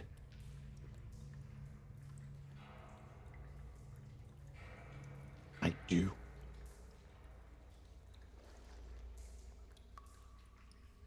It changes nothing about my dedication to the Nosferatu. Of course not. Or the Camarilla. Right? Yes. And that means you will do whatever has to be done. No matter what, right? I will do what must be done to protect my clan first. Then I suggest you open your eyes. Who's to say they aren't, Miss Rain? Then I'd like to know what you're doing. Because we are working really, really hard to assure the same outcome. And if you I'm know not so sure even on half that of what last I bit. think you know, you're a real smart guy, well informed. We could be working together. And if you don't want to work with me, fine. But Ollie here, is he not part of your clan? I have offered Ollie. Or rather, he would go, I have offered Mr. Hopkins safety amongst our kind in a new position. He politely declined. His future is his. So what, a cult mentality? Join? Or you don't work with anyone? No. I will still do my best to protect Mr. Hopkins. However, the best way to do so has been denied. And what? Let the rest of the city burn.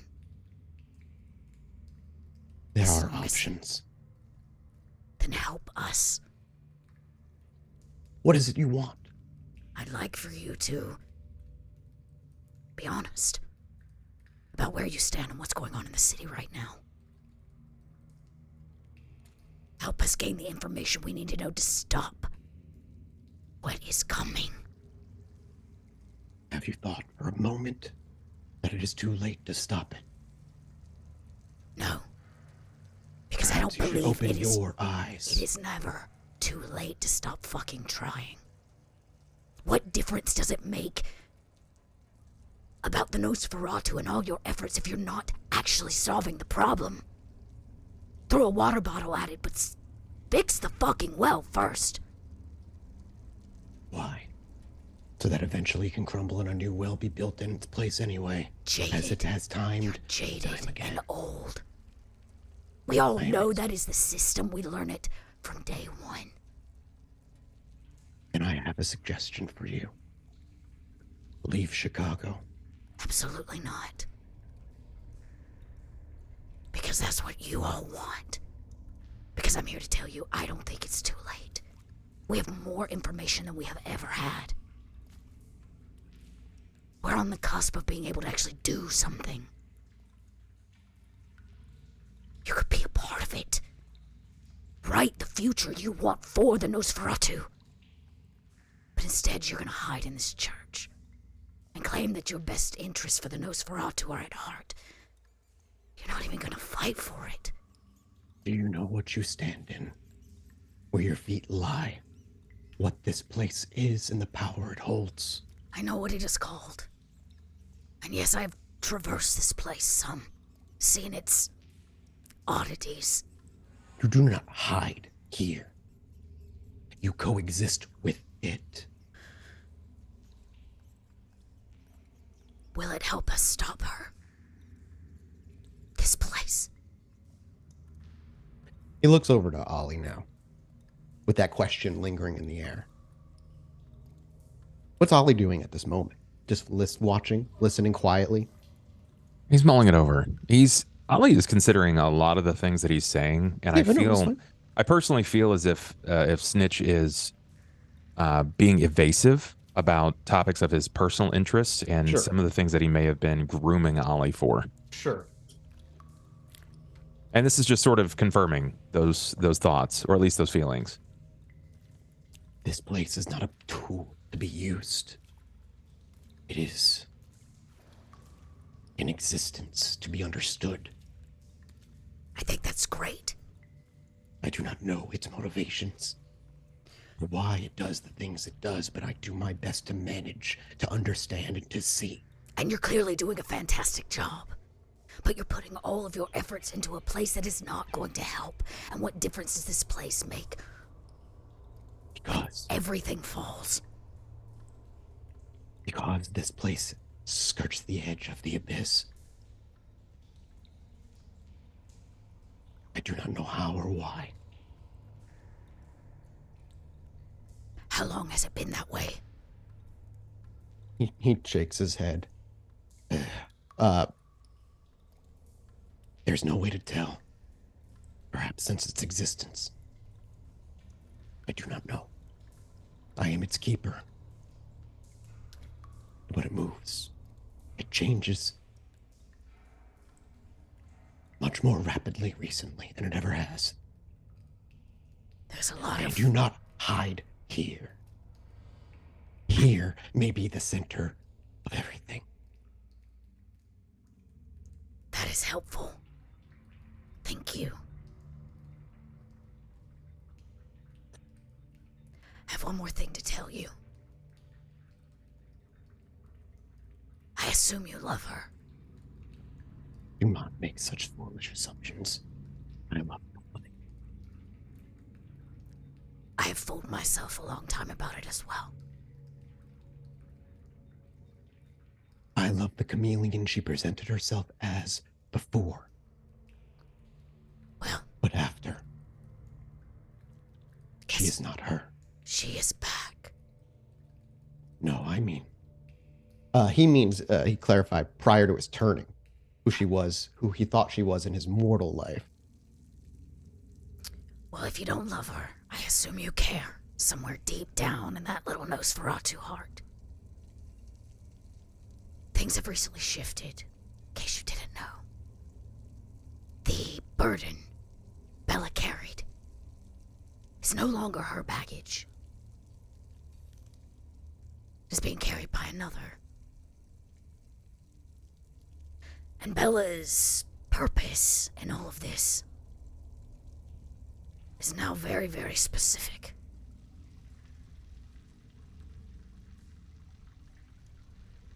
She will die. What is your proposal? I don't have one. But I felt since we were being so open and honest about information, you would want to know that the thing that Bella was carrying is not with her anymore.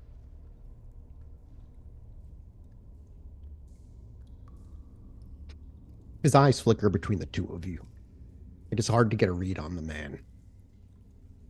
You are welcome to make a try, obviously. It is wits insight. Yeah, that's probably not gonna happen. But, you know, there's always the chance.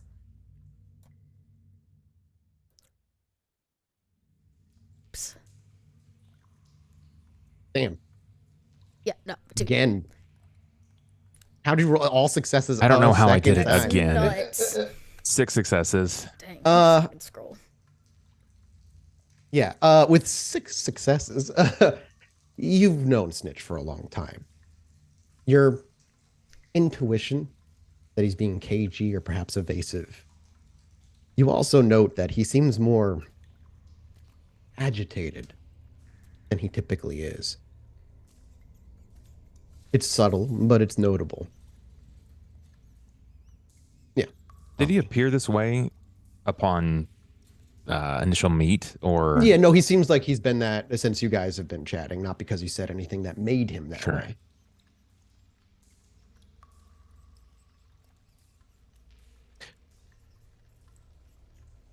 Dakota, he's been stoic this entire time. I'm sorry, what was the last thing you asked? I just told him that I thought he would want to know. Oh, fair. I would like to do something. Because it matters to me. This city, my clan, my coterie. The success of the kindred in the city, that matters to me. Because no matter how shitty it has been for the last 30 years, it is the only real life I've ever known.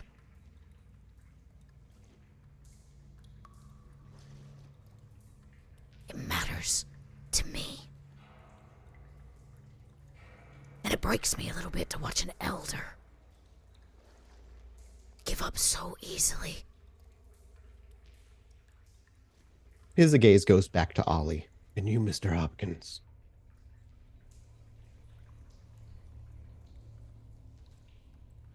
What would you like me to say, Snitch? The truth. Where you stand on all of this. Hope for Chicago. I've said it a dozen times. I was born here. I died here. I'll die again here. The truth is, Eternal Night seems pretty bogus. But what do I know? You know, wasn't that long ago that I didn't think werewolves and vampires were real either.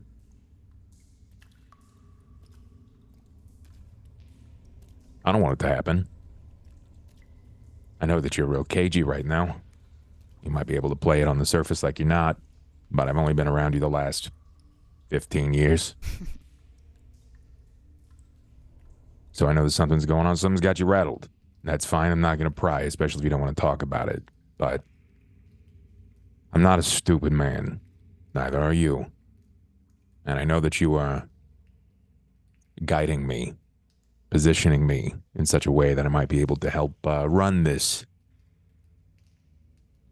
structure, this living element of the earth that resides beneath Chicago proper. And I can only think that you wanted to get away. That isn't just a prison that you watch and warden over. It's a prison that you're shackled to. The children of shadow infested Chicago without none the wiser. They watch from every corner. She whittles down those in power. Her influence is getting greater and stronger as the nights move forward. There may be a point of no return. Perhaps we've already passed it, and it would do you well to at least internalize the possibility. I've seen La Sombra moving through the Labyrinth. If you We've seen him. are, We've seen him coming into the city. We know. Are you saying that she's down here? I don't know. I believe she still may be in Chinatown. Okay. If you truly think you can do something, I will send somebody to the bar tonight. Somebody who will need your help. Who may be able to provide answers as to how and where or why things are the way they are now. Do you know how it works? What she attempts to do? She is of it.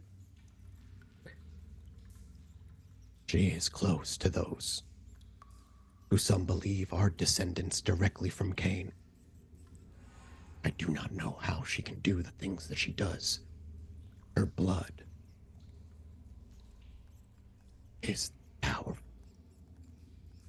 And she, I imagine, calls those of similar ilk.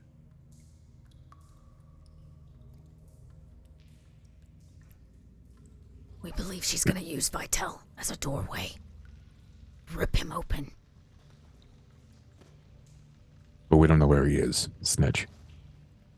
And we may not be able to stop her goal, but we can sure as hell slow it down if we can find out where he is. More importantly, she plans to do it with a dagger. Positioned stone. in the ivory tower. A stone dagger.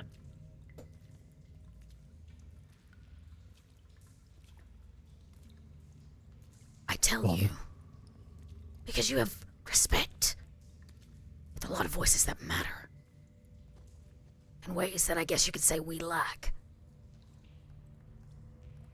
Feels pertinent to know. So that you can share with the right people.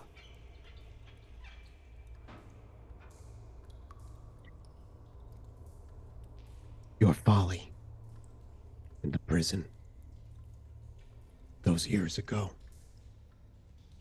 have bore fruit. The person I'm sending to your bar this evening is only free because of those mistakes made. Lupine. Yep. I'm sorry you're sending Lupine to the bar. No. I'm sending somebody who was freed by them.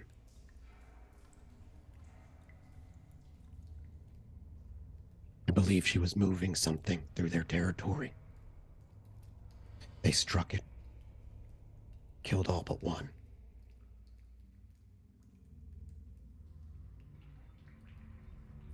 She'll be at your bar this evening before the sun rises. You'll know who it is when you see her. Then I guess we ought to go. Understand something before you leave. There's no privacy down here. It's fine. It's real dark. I kind of expected as such. She already knows I'm coming for her.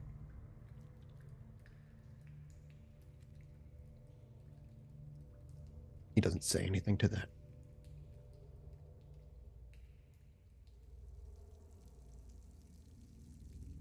I'll take it over, Snitch.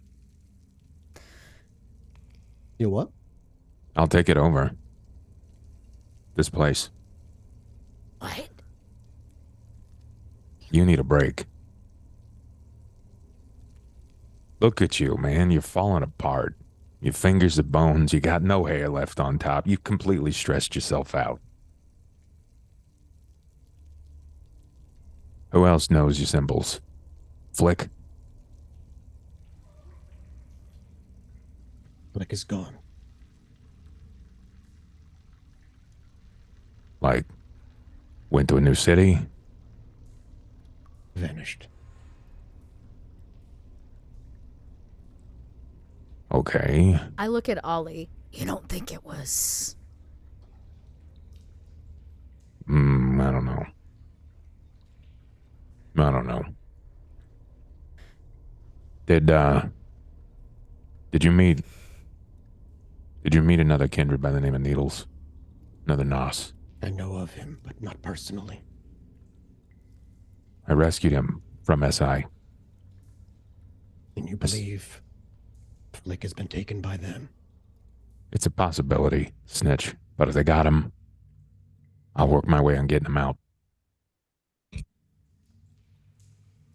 Like you said, we're family. We gotta look out for each other. I'll work on the top side. You work the bottom side. Just promise me that in your way, you'll try to figure out where Vitel is. I will do what I can. That helps. I'll report back as soon as I find out if and where we can find out where Flick is. And you consider all possibilities and how one might survive in the event of your failure. Funny thing. I don't fail. I played a little loose and fast. You know what I mean? I only got one body, so I try to drive it like I stole it, Snitch. I want to think the last person that reminded me about failure was the sheriff of this city.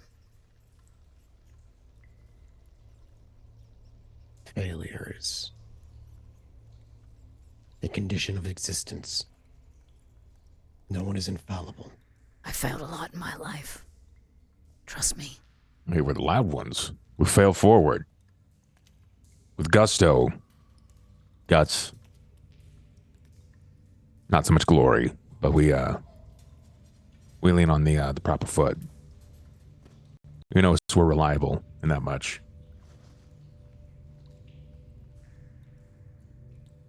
Oh, come on, Snitch. You know you like us. If I didn't, your survival would not be something I bring up. In all seriousness, we'll be careful. But I say the same to you.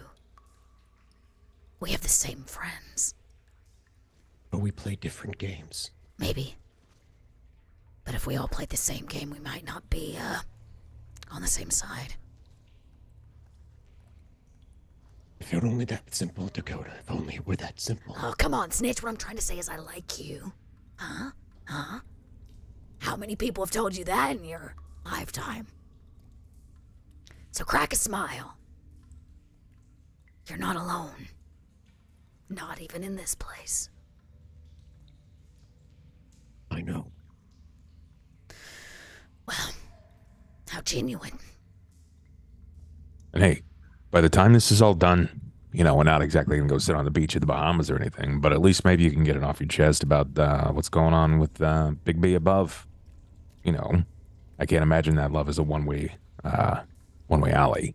Yeah, why don't y'all just pack a suitcase and run away together? Unless that was your plan all along. Okay, I get it. You don't love her. All that went away when she lied to you. I get it. Be cautious on your way out. Okay. We'll keep eyes out. We'll follow the paths that we know. We won't stray too far. He nods and quietly turns to leave. Good talk. Wits awareness, but I'm looking for a rather large number of successes. That's not gonna happen. That's not. Oh, great. Ollie's been rolling crazy, so we'll see. That's. Wits awareness is insight not as insight. Yeah, yeah. is a lot. You a could lot always better. arouse the blood if you choose. That's risky. You though. know. Yeah. I can Wait, rouse. was that in a? Did it go That through? was an awareness wits, it says. Okay, well, you wanted insight though, right? Yes, sir. No, wits awareness. It was wits awareness. Okay. Yeah. Okay, so I got it too. Wits. That's +2 because of the rouse, right? Mhm. Got it. 4 successes, and I could reroll 3. I think Your I call. will. I will tell you 4 is not enough. Oh, come on, man. Come on. That's 5 5. successes. 5 successes. I will give you a partial success. I will I'll take leave it. you wondering. You see Snitch simply step into the shadow and vanish. He has gone Oh, invisible many a time, however. but not like this.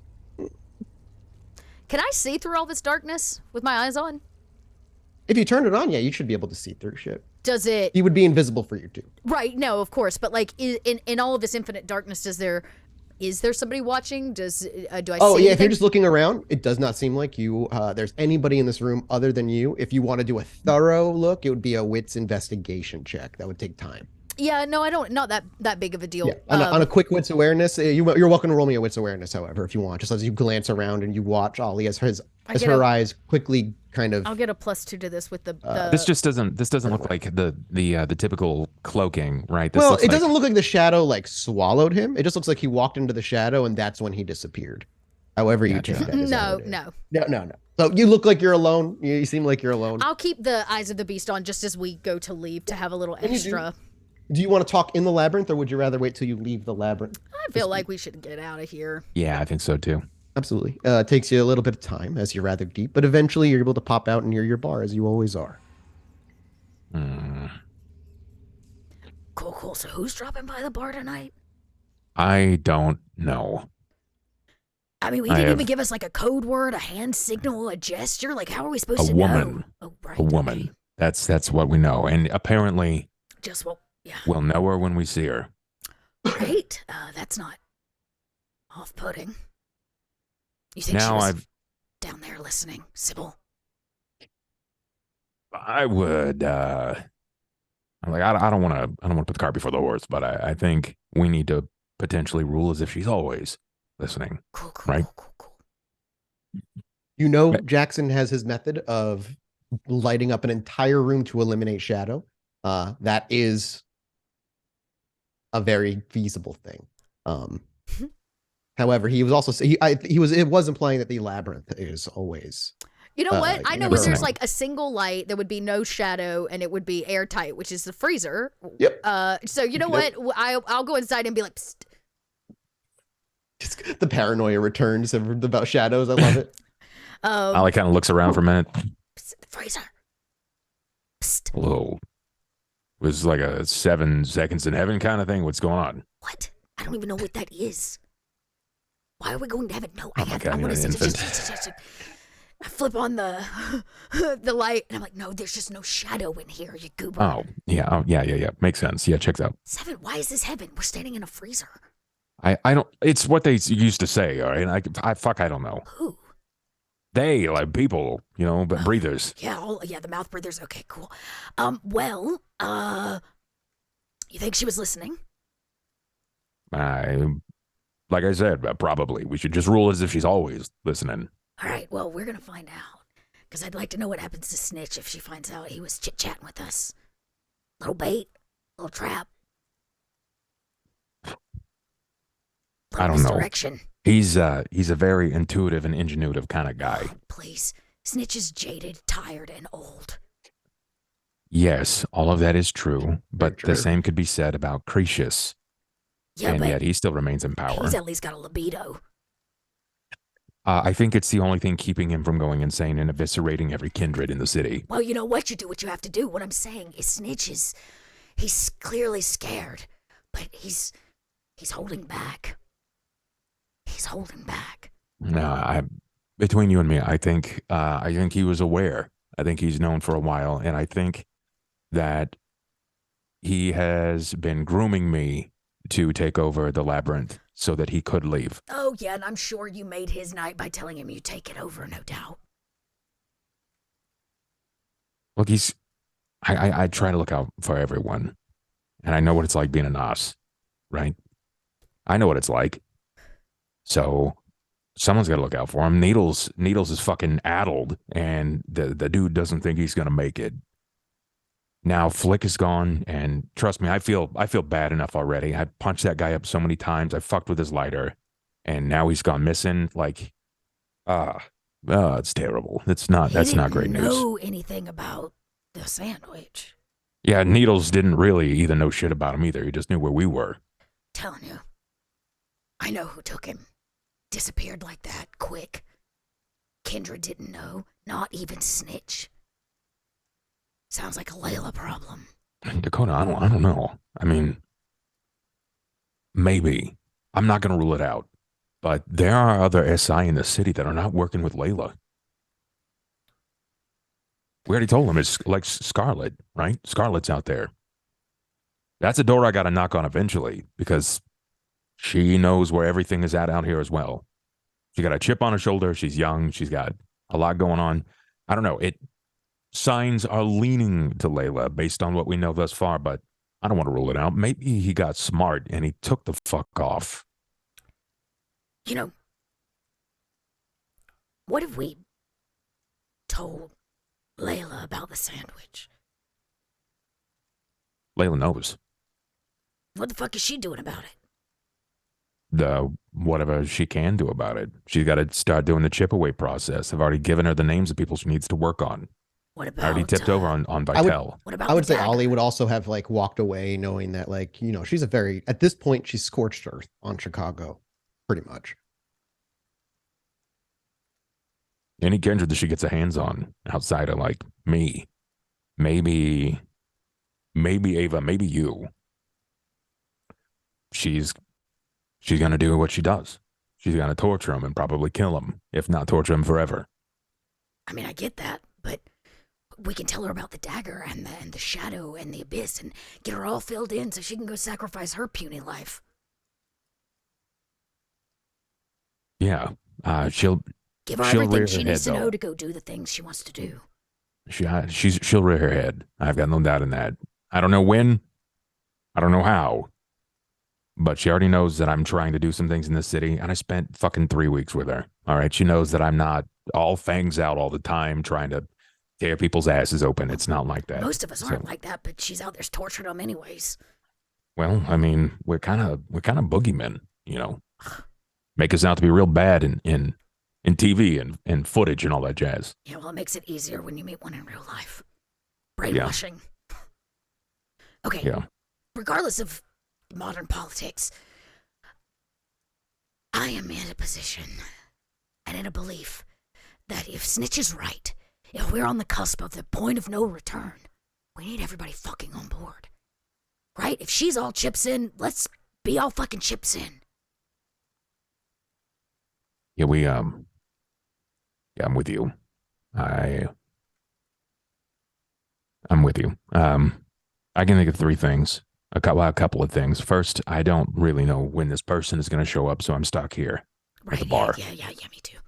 But I did my part, right? I got you to Snitch. I don't really know what you accomplished there. I think you had a solid introduction, even though, I mean, you met the guy once or twice before, but I don't think he's going to forget you, right? I don't think he's going to forget you. I don't want him to forget me. 1, 2, I was honest, and 3, if nothing else, whether Snitch takes it as a impromptu conversation or something important, I don't give a fuck. I learned information, and there's a possibility I continued to just, seed Sybil's hatred towards me. Right. Well, now that I did my part, I got to get you to do yours, and you got to get me in line with Jackson. Yeah, I dropped off a note. Put it on the way there. I just swung. We just put in a request. He's all business, so he'll pencil you in and let us know. Right. Okay. All right. Well, Sorry, he doesn't have a church I can go knocking on. sure, makes sense. Well, I mean, we got to make that Emmy move because if she has bodies, if she has resources that we can use, anything that's going to help us is great. Yeah. Okay. I don't know. Like I said, I don't know if this person is going to show up, but I know it's a long shot, but I think we might need to make amends to some disenfranchised Kindred? to the anarchs. Oh. Good luck. Like we can get breathers, right? With money. We can get humans, but we need a little more stock and power on our side. What are we going to tell the anarchs? Eternal Night's coming. Buckle up. You want to help us stop it? Look, I think we just start by hearing them out. Everybody wants something, right? They don't even have a council. Who do we talk to? I think we talk to anybody that we can. We can start with, what's his name? McTavish. The guy. No, not McTavish. The fucking other guy. The guy that I got the guns from. Christ. I can't remember his name. I'm gonna have to pull Genghis? sheet. Yeah, Genghis? The Genghis guy. That's it. You want to? That's how important he is to me that I can't remember his fucking name. And what? Just get the lay of the land? Tell him the truth? What? Well, look, like I said, disenfranchised. He's looking to branch out, but if we tell him that there's probably not going to be a whole lot in our own way, tell him there's not going to be a lot of branching out left in Chicago if things go south, then maybe we can make amends. We start rubbing elbows. Remember, if we're gonna go all chips in, we gotta have more chips. All right. Okay. Yeah, might as well make contact. Maybe we can give them something when it's all done. Leave them their actual territory instead of taking it.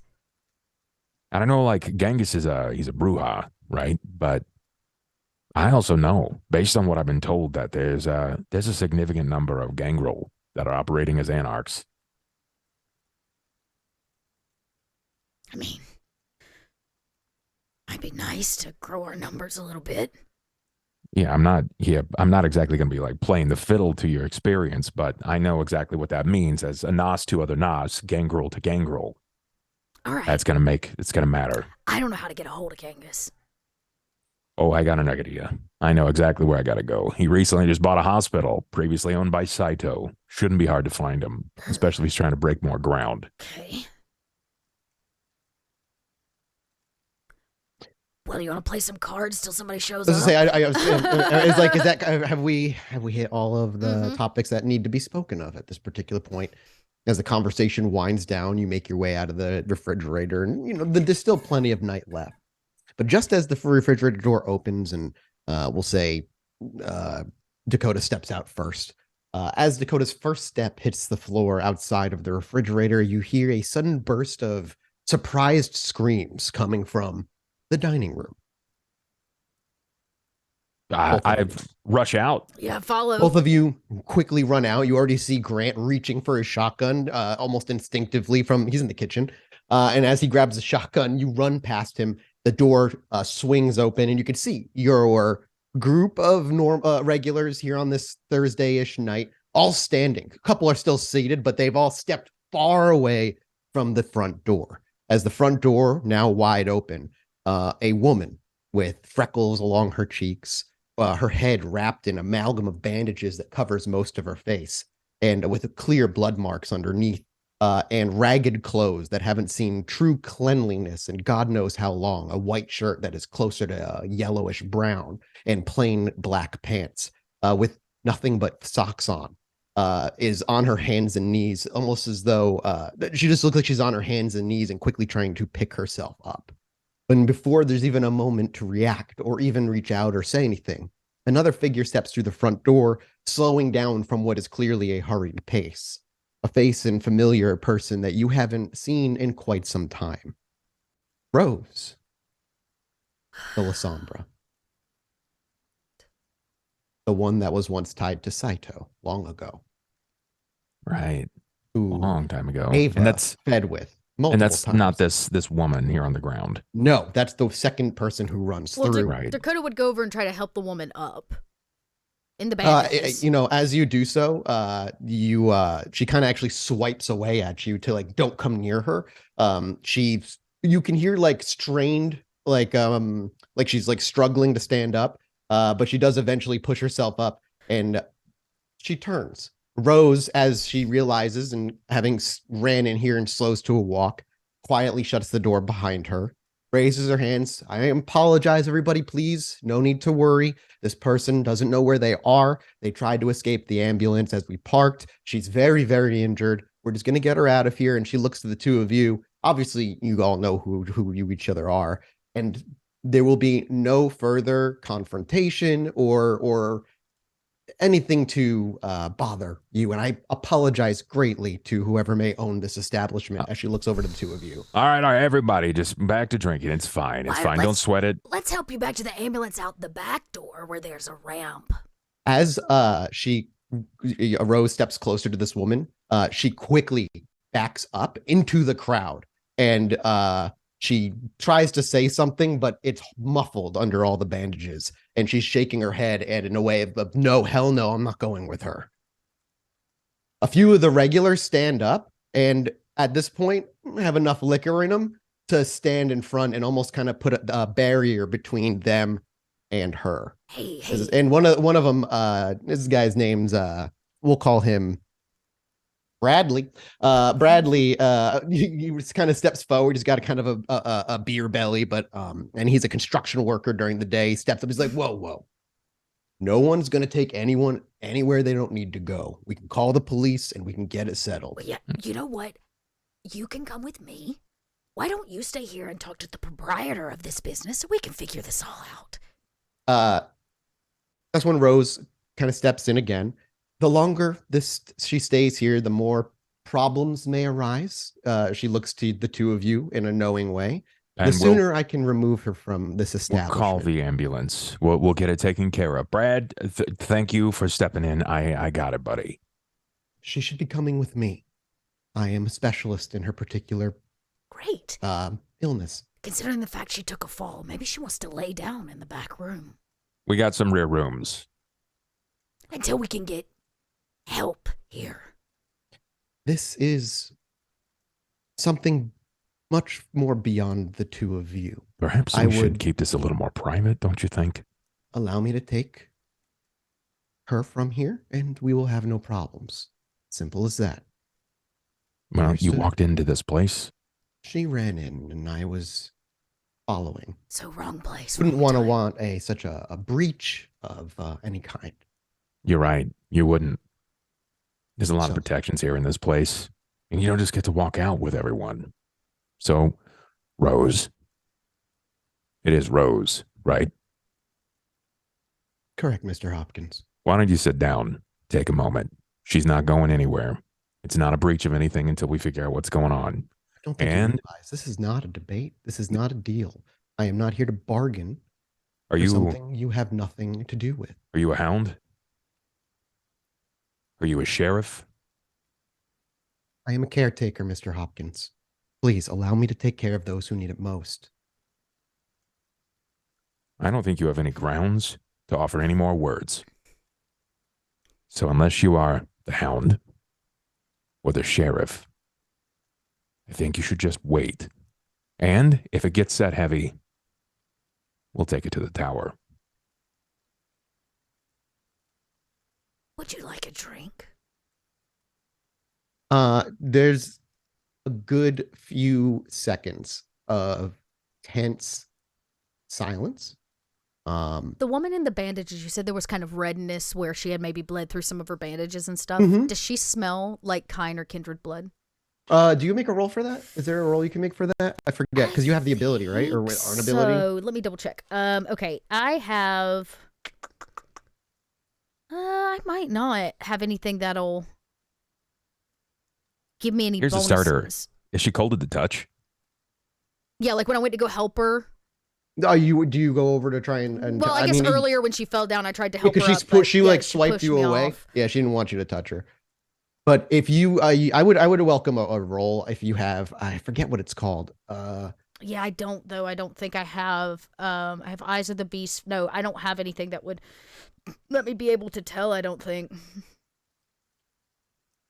Um, None of us have Bloodhound. Sure. Nah, yeah, I don't have Bloodhound. Oh wait, because that's a. Hang on, I actually might. I lied. That's Let me should go be on a the merit. reverse page. Yeah, it's a merit, and I feel like I do. I have to go to my old character sheet. Sorry, y'all.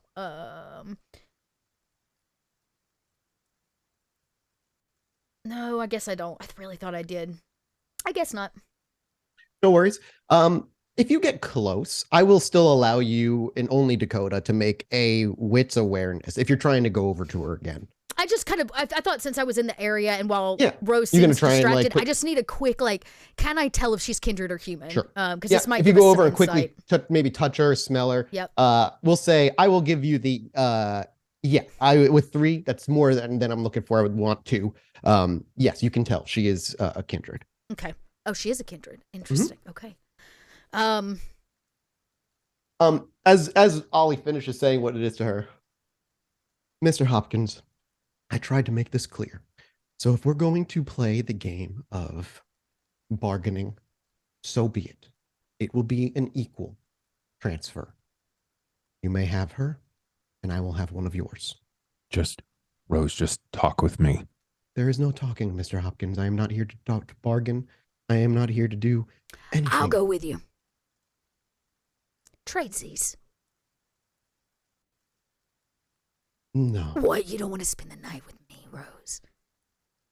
Do I need to wrap my face? Is that what you're into? She looks around and she looks through the crowd, and eventually she looks over and through the kitchen, looking at Grant. If you see Grant, you see him very tightly clutching his shotgun before she looks back.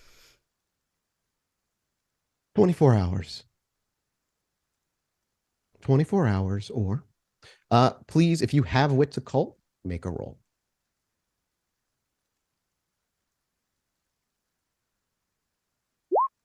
Okay.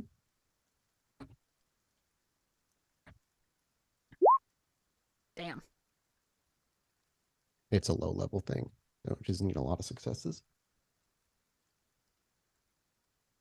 Yeah, wits occult if you want to roll, both of you. I was about to say it would only be 2 dice for me. You have no points in occult at all? None. No. Okay. You could potentially roll 2 10s. But I with rolled one a single success. well, you still got Wits. 1 success. Just roll it anyway, because you might not see the occult aspects, but you might perceive other aspects. 1 success. Okay, with both successes. It's subtle, and you're not even sure what happened. The way she maneuvers her fingers as she says that are awkward. They're almost trying to be blending in with what she's saying, but there are motions that don't really make sense. And perhaps Ollie has seen similar things with potential other magicians or something along those lines. Tremere is what I'm speaking of specifically. Mathis, does it look like she's using a discipline? You may have the impression she might be. It is subtle. It is not it is very, very, very subtle. Rose, you aware of the rules of this bar? I am. And you realize using disciplines in this bar is real bad for your health. 24 hours, Mr. Hopkins. Or you lose your cook. She turns. Any more words out of your mouth? You might not keep your head on your shoulders. She says nothing, turns and leaves. Okay, I help this lady to the back room. You do so, and it's at that point the crowd kind of not disperses, obviously, but they start to talk to one another, and that's when he walks up to you, Ollie, and what did I fucking call him? Goddamn, Bradley. I keep wanting to say Braden. I'm like, nope, that's not him. Different. Bradley walks up and he's like, "Do you want me to call the cops?" We're used to threatening her all the time. People come in drunk. It's just a thing. Yeah, no, I'm aware. I didn't know if you wanted me to, but I got you, buddy. I appreciate it. I appreciate it. You know what? Hey, what you drinking? Oh, he points Bud Light Lime. I got you. I'll get around for your friends too. No, he actually gives like a gentle punch on the shoulder. You're a good guy. And he goes and grabs his seat and starts letting people know. And I'll the grab- woman, you start bringing her in the back. Mhm. I'll grab five Bud Light Limes and bring it out to the table. You hand them out. 2 of them have peeled labels. That's the best way to get rid of them right there. Free. They're not going to complain. So you bring her into the back first. Ollie is right behind you shortly thereafter. And Grant is looking, but hasn't let go of his shotgun.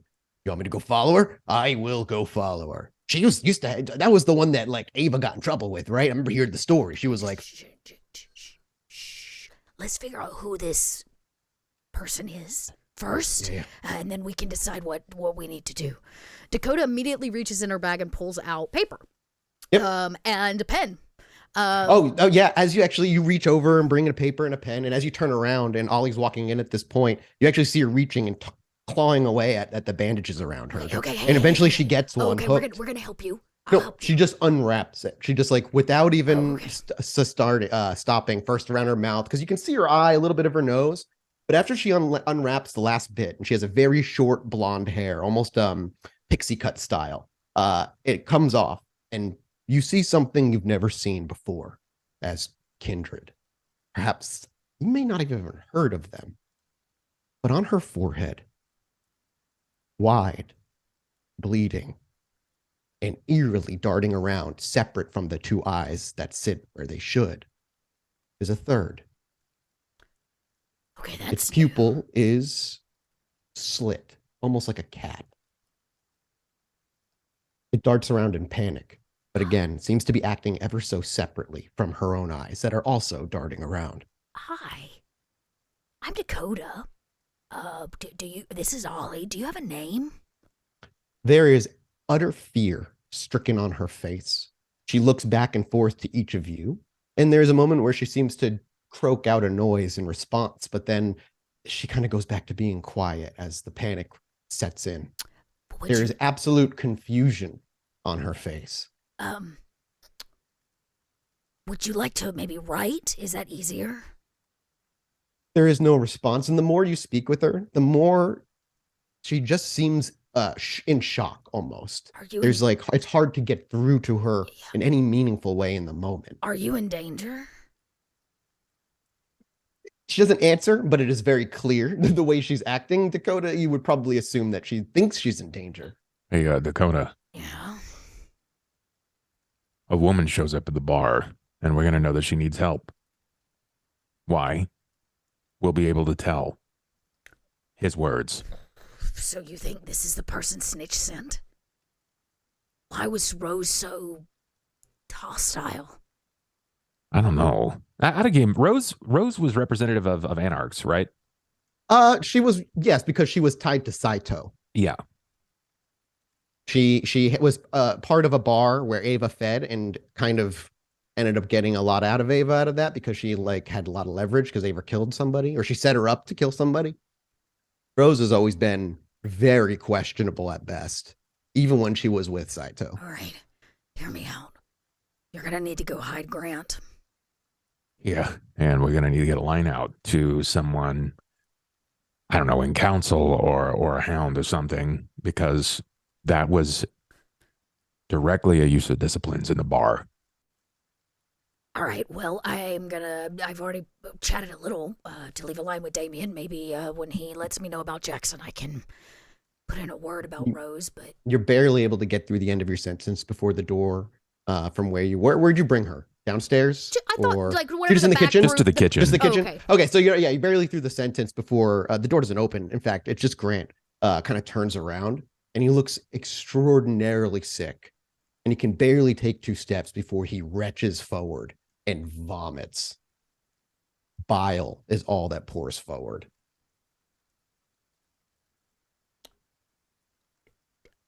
She's already moving. Not normal. No, it's not. She's already moving. Okay.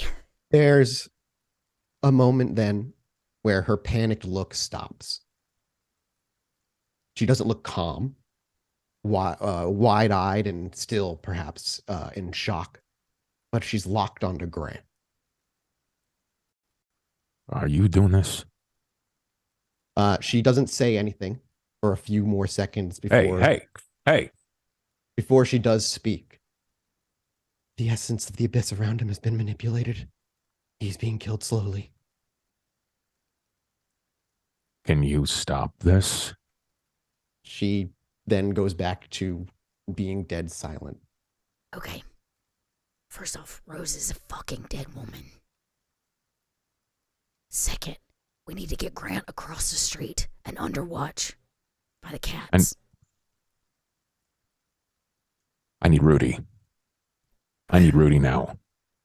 You're gonna go get Rudy in this room? I have to. I have to. He's the only one that I can trust with this. Okay, all right, come on, Grant. And I'm gonna move Grant into the other spare, because there's like, what, 2 of these rooms or something here at the bar? Yeah, that, like, there's a hold couple people? rooms. And he's not like out of it. He just looks very sick. He's like, what the? Just fucking what's going on? You had some bad chicken nuggies. Just sit down. And I grab him a bucket. Yep.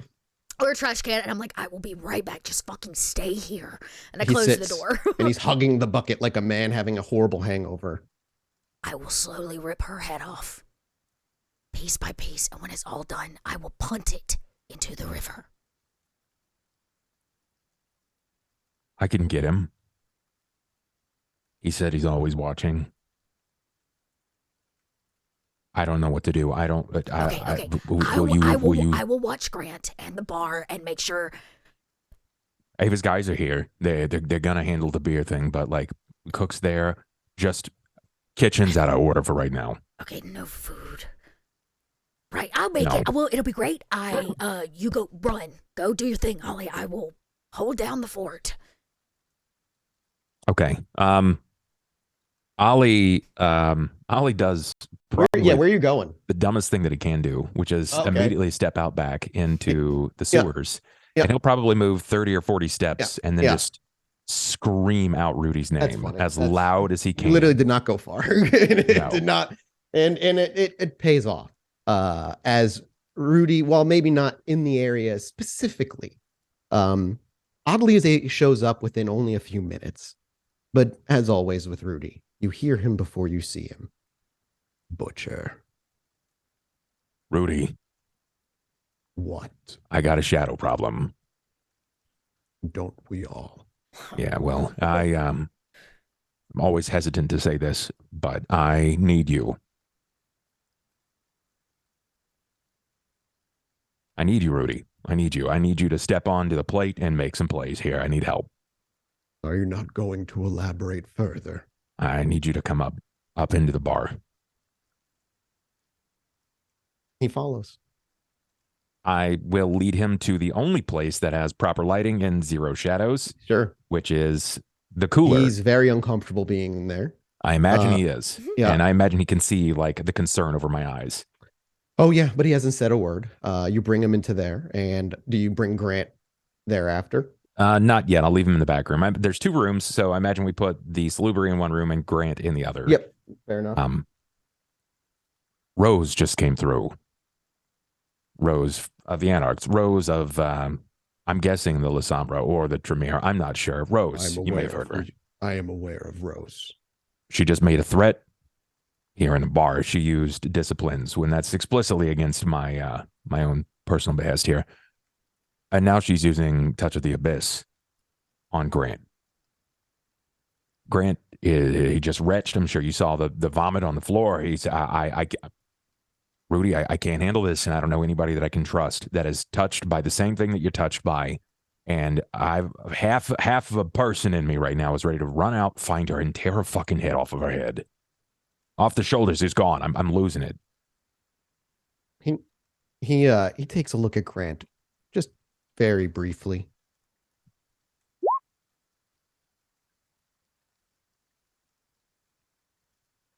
I cannot help you fix him.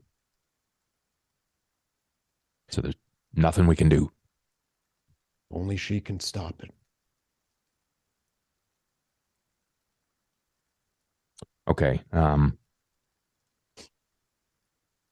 She was following someone in here. She was following a kindred in here. I don't know what they got, what kind of beef it is. She said, I got 24 hours to make a decision or I lose my cook. If not attended to, Grant will be dead within 24 hours. They lovingly refer to it as fatal prediction.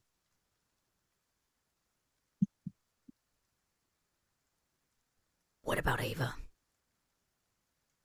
Could What Ava of do her? something about this? Perhaps, but I am unsure.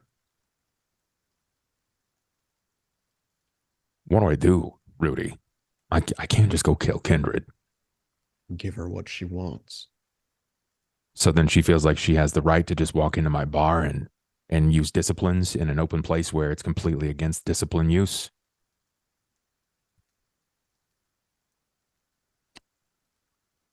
Her recompense does not have to be immediate. But what if I think she's trying to kill another Kindred?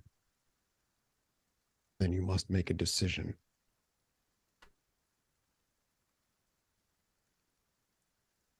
Who was she after? The person in the next room. I don't know anything about him yet. And why do you hesitate? And Because it's the first time I've seen the Kindred like him. what Hey, do you Dakota, mean? same for you. You seen one like her yet? I'm not like I've always heard of a third eye, but I've never actually seen one. Uh,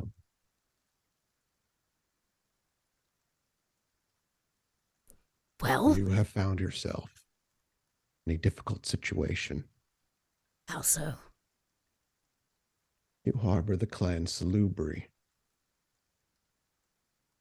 a rare clan, often sought after for their very own blood. Why? They are unique among kindred. Unlike others, their blood has healing properties to it, beyond that of a typical kindred. Healing. Heals what? Near all physical ailments at a more rapid pace. And there are rumors that there are some who are able to touch humanity. And what would Rose want with her? My suggestion is to hand her back over and stay out of it for your own. They made it our business. Here, Rudy, let me leverage this for you. Okay? Let's put some things on the table. This was a guest of Snitch. Snitch asked me to help them. Snitch has a funny way of phrasing things. She was no guest. She was a prisoner. And why would they want to keep her a prisoner? Who wants her? Healing blood of a clan so rare.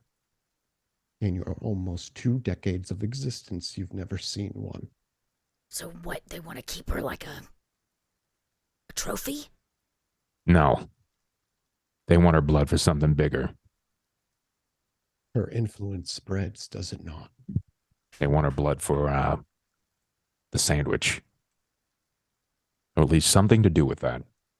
And that means you know who is working for her.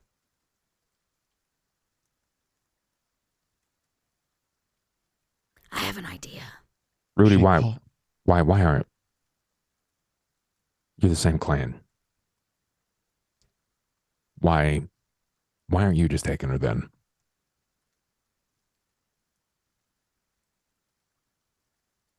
You're hearing it, aren't you? You're hearing it. That's what everybody keeps saying. You're hearing the call.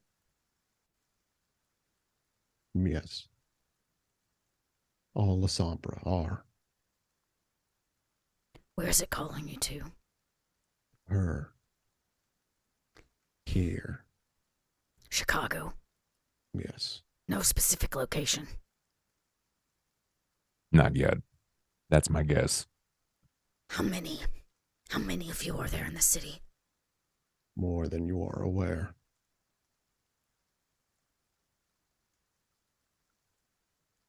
What's You the are They're gonna kill her. You are playing with fire, telling me I should take her. You aren't.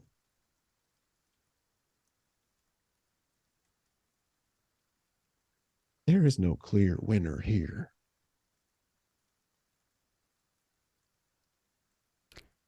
I don't have to win. I just need to survive, Rudy. Then perhaps your allegiances should shift. Easy for you to say. I don't even know where your allegiances lie. Neither do I. Then maybe before dishing out judgment, you should figure out what foundation you stand on. I merely caution you against bringing down her wrath. I have been living her wrath since I was turned into this life. I know nothing else. You have not experienced it. Maybe not. She cares for Ava. So do You I. are spared her worst.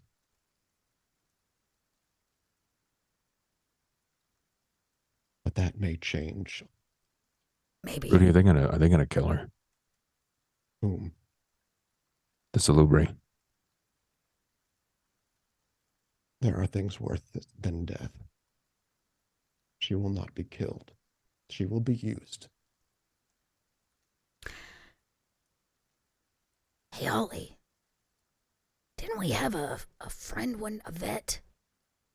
Do you have a friend that's a vet? Yeah, I do. I have an idea.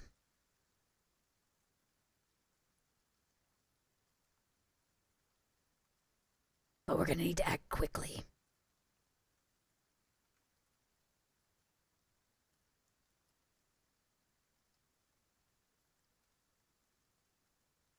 Yeah, I'm listening. What idea you got? So, not that I've been looking into it or anything because, it's whatever, but, they make these chips for animals. Tracking chips, just so you don't, lose your pet or whatever. Yeah, the problem is it'll push its way out the skin. Yeah, but not for the first night. All we gotta know is where Rose is taking her.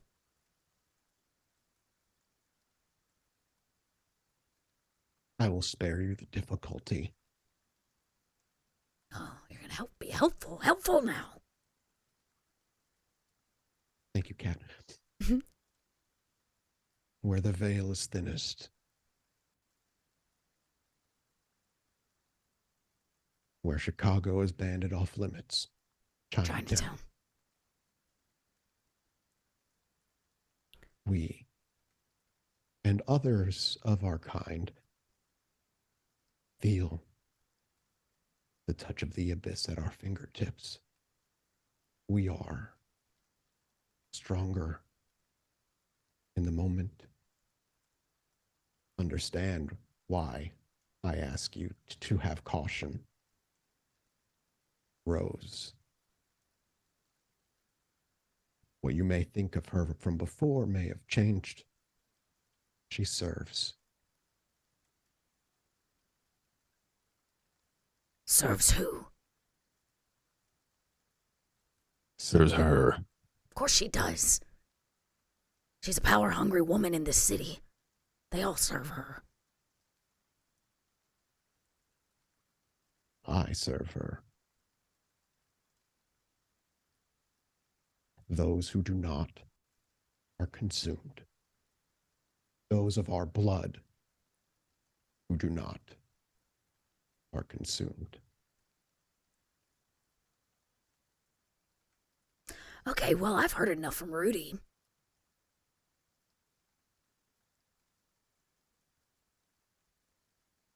All right, Rudy. Seems I have some decisions to make. I still have respect for our relationship. What we say here stays here. I promise you that much. I know you're in a rock and a hard place. I can't expect you to make a decision that's wildly in my favor when it goes against something you're not in control of. Certainly doesn't make it easy.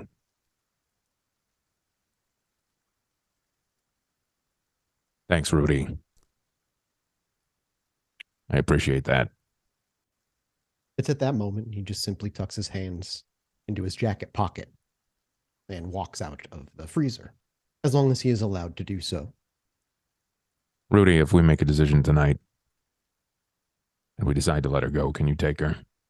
Because if Rose comes back, I don't care who she serves, she won't be serving anybody anymore. Her death may also end it. Would also end Grant's. No. Rose's death. If Rose were to perish, her grip on the abyssal strings would fall. Really? But do not underestimate El Sombra in Chicago these nights.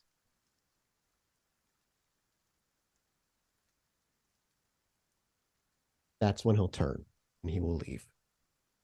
Ollie, I have an idea. Yeah, I'm listening. She clearly wants this woman, this salubri.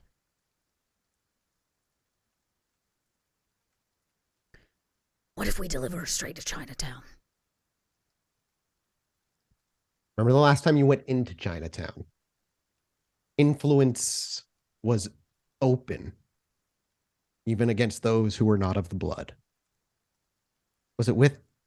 It was in the van, right? Yeah, remember Dakota was the only one that could hold out to drive everybody away. It was a rough time. Look, I guess what I'm saying is, let's take her to the outskirts of Chinatown. We make a plan to meet up with Rose to make the exchange. You're not there, at least to the naked eye. Yeah, see, I'm afraid at the idea of taking her closer to the epicenter of power. Last thing I want to do. I don't know how far that stretches, but I'm going to throw some movie logic. The closer she gets to the battery, the stronger her power is going to be, right?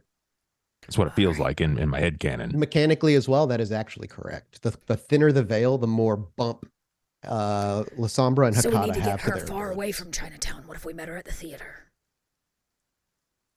That's pretty far. You could go to Berwyn.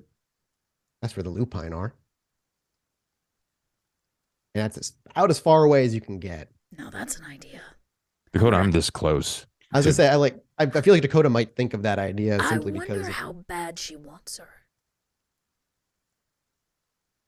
You find out, I guess, if you do that. What were you gonna say, Bub?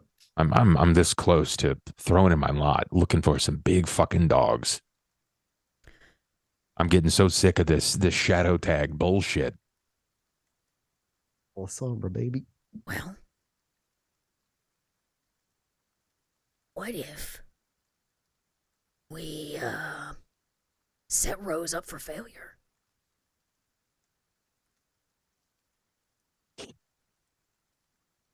There's a couple of angles that this could go. I'm interested in hearing what your attuned mind can offer me here. We'll take the woman out all the way to Brighton Park, edge of Lupine territory. Make the exchange. Keep Rose there long enough for them to catch her scent and get the fuck out. Well, I mean, if we do that, there's a very good chance that they'll just rip her to shreds too. She's still technically kindred. Then her power cannot be in anybody's hands. Fuck, that's... We stink. We stink real bad. You stink like a dog. I stink like a corpse, right? I showered yesterday. Yeah, but not to them, right? Like what I've been told is they're going to pick up our scent just as... Well, I mean, maybe Rose is more because, you know, she's the taint of the worm on the abyss and all that nastiness. Look, is there any way that we can just drop a dime on to the wolves? Let them know. How do you want me to do that? Send them a postcard? I don't know. I'll write it down. I'll pass them a journal. There's also no guarantee they would go in a time get him knocked out before things happen. They did tell me to if I ever showed up again they'd kill me, so I kind of got my one chance.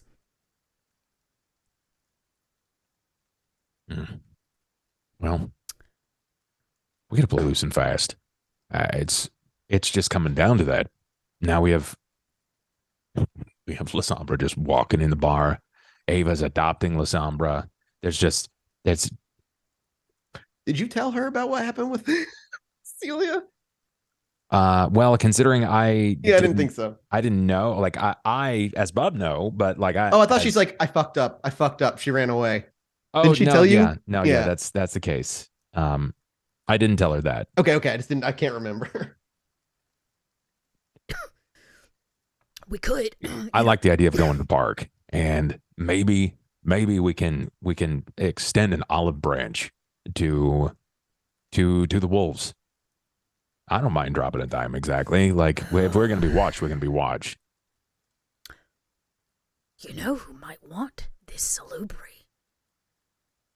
That Rose can't touch. A lot of people. One in particular. It doesn't solve our grant problem. But I bet the Witch of the Yard would love to give her a safe place. Ooh.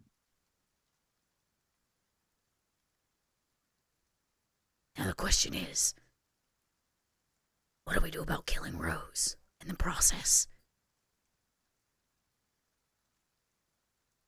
Straight up fight.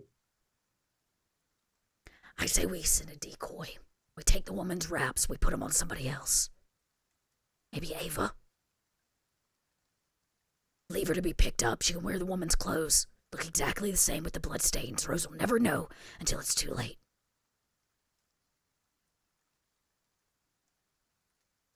You'd be playing with the clock at that point, though. By the time Ava returns, it'll be close to 24 hours. And how are we going to track Rose tonight? If she's giving you 24 hours, it's likely she's nearby, or at least has somebody watching the place. You want to do I mean, this? now that maybe Ollie starts thinking it's possible Rudy has been assigned to this place, which is why he's always fucking here. It can the Witch of the Yards help Grant? I don't know, but I know if there's don't know. anyone that I have. Oh, but you know what you do know might help, Ollie. You would remember this. Where was one place you handed Rowan off somewhere? A place between realms where time stopped. Yeah. Getting there is Where? really fucking hard. Now that you think, you're not sure how. Madison. Why are That we going house. to Madison? What? No. How The is that a basement. solution? That's not a solution. There's No. no solution in Madison. There is. I know you don't like it. I know you don't like it, but it was where that old woman was with It was Rowan. Matthew's house. That's where you handed it over, his empty home. Remember, he was stuck. It was like some kind of fucked up time dilation. So what? We're just going to put Grant in time stasis? You're not sure. I don't know if it's going to work. Can we make it to Madison by daylight? Well, we can get there. It's like 4.5 hours. All right, here's what we're going to do. Okay. So your options are, at the moment, go to Madison, go to the Witch of the Yards, face Rose Rowan on one, or make the trade. Those are like the four things you're considering at the moment. All right, what if we do a little of both? I'll take the celebrity to the Witch of the Yards. You take Grant to Madison and we'll meet back up by morning. She won't walk you in. I know. Oh, I know. Can't take Grant to Madison. You know what? Isn't it just easier to go rip her head off? It would be so much easier, but you know what it's like. You were a hound. You know what it's like. If we just go killing Kindred, that's going to look real fucking bad on us. And Ava's not back till the morning. Who else do we have as a body double? Oh, shit, I don't even know. Okay. All right, Mathis, I have a technical question. And you're not sure if anybody would. It's important to remember Rose wasn't associated with the Camarilla. She was associated with the Anarchs. Correct. So. Okay, that's true. She has no protection. All right, here's a question I have, Mathis. Sure. Oh, this question. Uh-oh. It's a weird one. All right. Yeah. After this long, I would know that like my hair and nails and things don't change. But let's say I were to cut my hair. The next night it would come back. Perfect. Do you have a pair of clippers or like a razor? It's a kitchen. Yeah, we Oh can yeah, you got all definitely- kinds of shit. You we got all got kinds of things. What is her? Is it long? her hair. It's like pixie cutted. Pixie It's cut. like, yeah. Pixie cut. Yeah. Dakota's like, give me 20 minutes in the bathroom. And Dakota's going to go in the bathroom and absolutely just nip all the dreads off. Okay. Just, They fall to the ground, and as they each hit the ground, you watch as they very quickly shrivel and become dust, leaving behind just the things that once decorated them. yeah, I collect all the stuff I love so very much. Yeah, And then it's I'll, a lot. In your yeah, a lot of hands. shit. I'll put it back in my backpack. I'll go in as her body double. You deliver. We attack. Plain and simple. But if she pulls the trigger while we're in mid-fight and Grant still dies, I at least got to make it to the Witch of the Yards. I'm with you on everything, but I at least got to make it there. I will say, Rudy may have elaborated. It's not a pull of the trigger; it's a timer. So, So she it's can't done just go in 24 hours. Kill. It is 24 hours. We Only have she can 24 stop hours it. to do something. If we kill her in 24 hours, Grant survives. This is not Touch of the Abyss. This is fated prediction. I at least know that she'll watch him there, and there's a very strong chance that she's going to be way interested All right, in this salubri. pack it up. I'll grab the salubri. You grab Grant. We'll load him in the van. We'll take him down to the Witch of the Yards. And then We can't do that. They're going to watch us. We got to go. We got to go. The only way that I know that they're not going to be roaming, we're going to move a salubri through the sewers. not even the sewers. We got to move a salubri through the labyrinth. Oh, I just got Rudy. I got Rudy through the sewers. that's where they're trying to take her. I mean, into the depths of Chinatown. And Snitch just told us the whole place is crawling with. They're going to know we're there with her. Then we go loud. We go in there and we go loud. If they start trying to do something to us, and we got grounds to defend ourselves. All right, I got a better idea. Let's set a trap. Leave the salubri. Let me pose as her because I've already shaved my head. And, we'll act like we're moving both of them down to the theater. Rose will definitely follow us if she thinks we are moving the salubri. We'll get it back in our territory and we'll get rid of Rose. I have a bad feeling about taking this salubri down into the labyrinth. What if it just grabs her, claims her? That's what they want, right? And if her blood is really that potent, it's obvious why they're taking her to Chinatown. The same reason they took all those other kindred to Chinatown. Truth is, we got to try. We got to try. But my takeaway from this, based on what Snitch said, is that Labyrinth is alive. And though she has some sway down there, she doesn't call the shots. The Labyrinth does what the Labyrinth wants to do, even if it skirts the abyss. But she will know we're moving the salubri, which she desperately wants. Maybe. Maybe. Oh, I don't like it. I don't like moving her through the labyrinth. That sounds like she's bad news bears. Especially if she's this valuable. What if we're just taking her straight to the source? Then I go alone. I strap her on my back. And I go alone. Now there's an idea.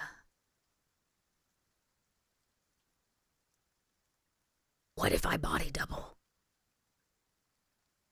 We get, who can we pull this evening? He doesn't stay here anymore. What about, like, Haley? We need somebody to drive the van. We send out two. Yours down and real one down into the labyrinth. I'm a decoy that goes with Grant. Same plan. Meet up at the Witch of the Yards. 2 for 1. Confusion as to what's actually being moved, which one's the real one. And if I'm on the street, she might follow us, not you.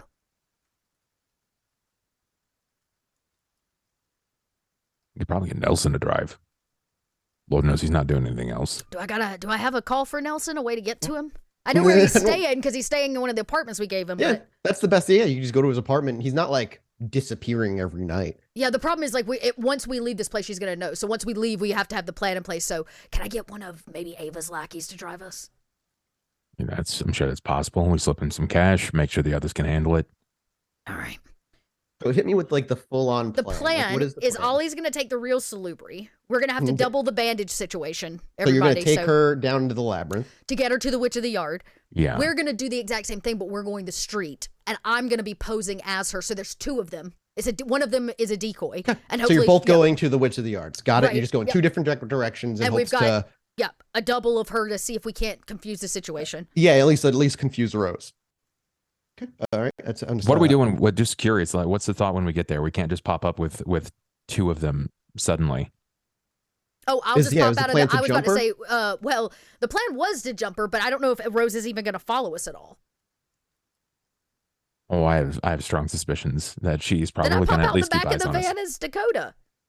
My thought is that we hide when you get through the sewers to the Witch of the Yard. We hide the real one. I come out of the back of the van. She tries to nab me because she thinks I'm the salubri. And then we make an attack. Well, Would you guys say you've been discussing for like in-game, on and off for like 30 minutes to an hour-ish maybe? Just like planning things, I thinking guess. things On or through. off, I'm yeah. just asking guess. like time. How long? probably not long. Yeah, I Probably would say closer 20, to 30 15? minutes. I was thinking 20, 30 okay, minutes. 20, Yeah. 30, 15, that's totally 30. fine. So around 30 minutes is, I guess, like kind of what I'm looking for as a minimal. Okay. Because at that point, the door to where the salubri was staying opens, and she walks out, and while she looks wide-eyed and still extraordinarily nervous, she is able to finally eep out words that are beyond just the random utterance that she had prior. Where am I? Oh, hi. Who are you? I'm Dakota. She looks over to Ollie. I'm Molly. Who are you? That depends.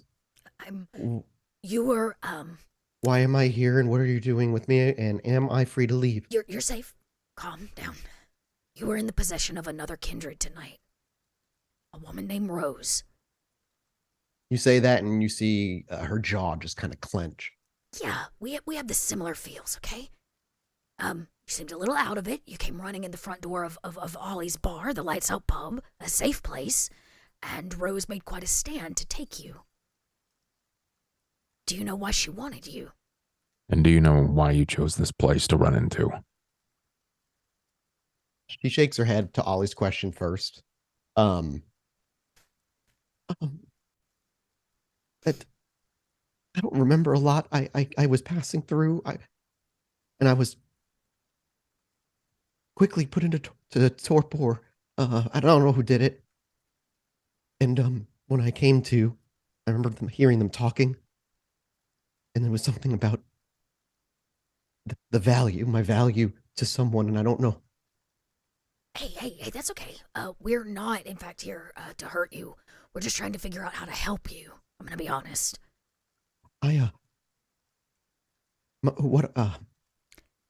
My clan is, we're extremely rare. Yeah, they keep saying that. We are, heavily hunted. Please, I people can't know I'm here. I need to disappear. I need to go back and go away again. Where are you going? I was heading west. For What's what? west? It's gonna maybe find my way to LA, where anarchs are currently Okay. running, and just to stay away from heavily populated area. But Chicago is a bit of a central point. Okay, cool. Well, so in full transparency, because we decided to help you out, Rose put the sickness on one of our friends. The curse. Yeah. Yeah, he Can is you cursed. fix that? She shakes her head. Okay. I Well, could we can't let perhaps- you go until we save our friend, which we can't do technically until we turn you back over. I am sorry, but I can't allow that. It's okay. We can't either. We don't want to see you get hurt, especially in her hands. Ollie and I have a contact that might be I've able got to a friend. keep you safe. A place that Rose cannot go. We were hoping maybe to introduce you. Tonight. I don't know they know what I am, that can they be trusted? I trust her. I trust her. And I know you don't know me from Tom, but all you got right now is a choice. You can either go out on the streets right this moment, and they'll likely pick you up. Yep. Or you can try to instill a little trust in us and let us cook.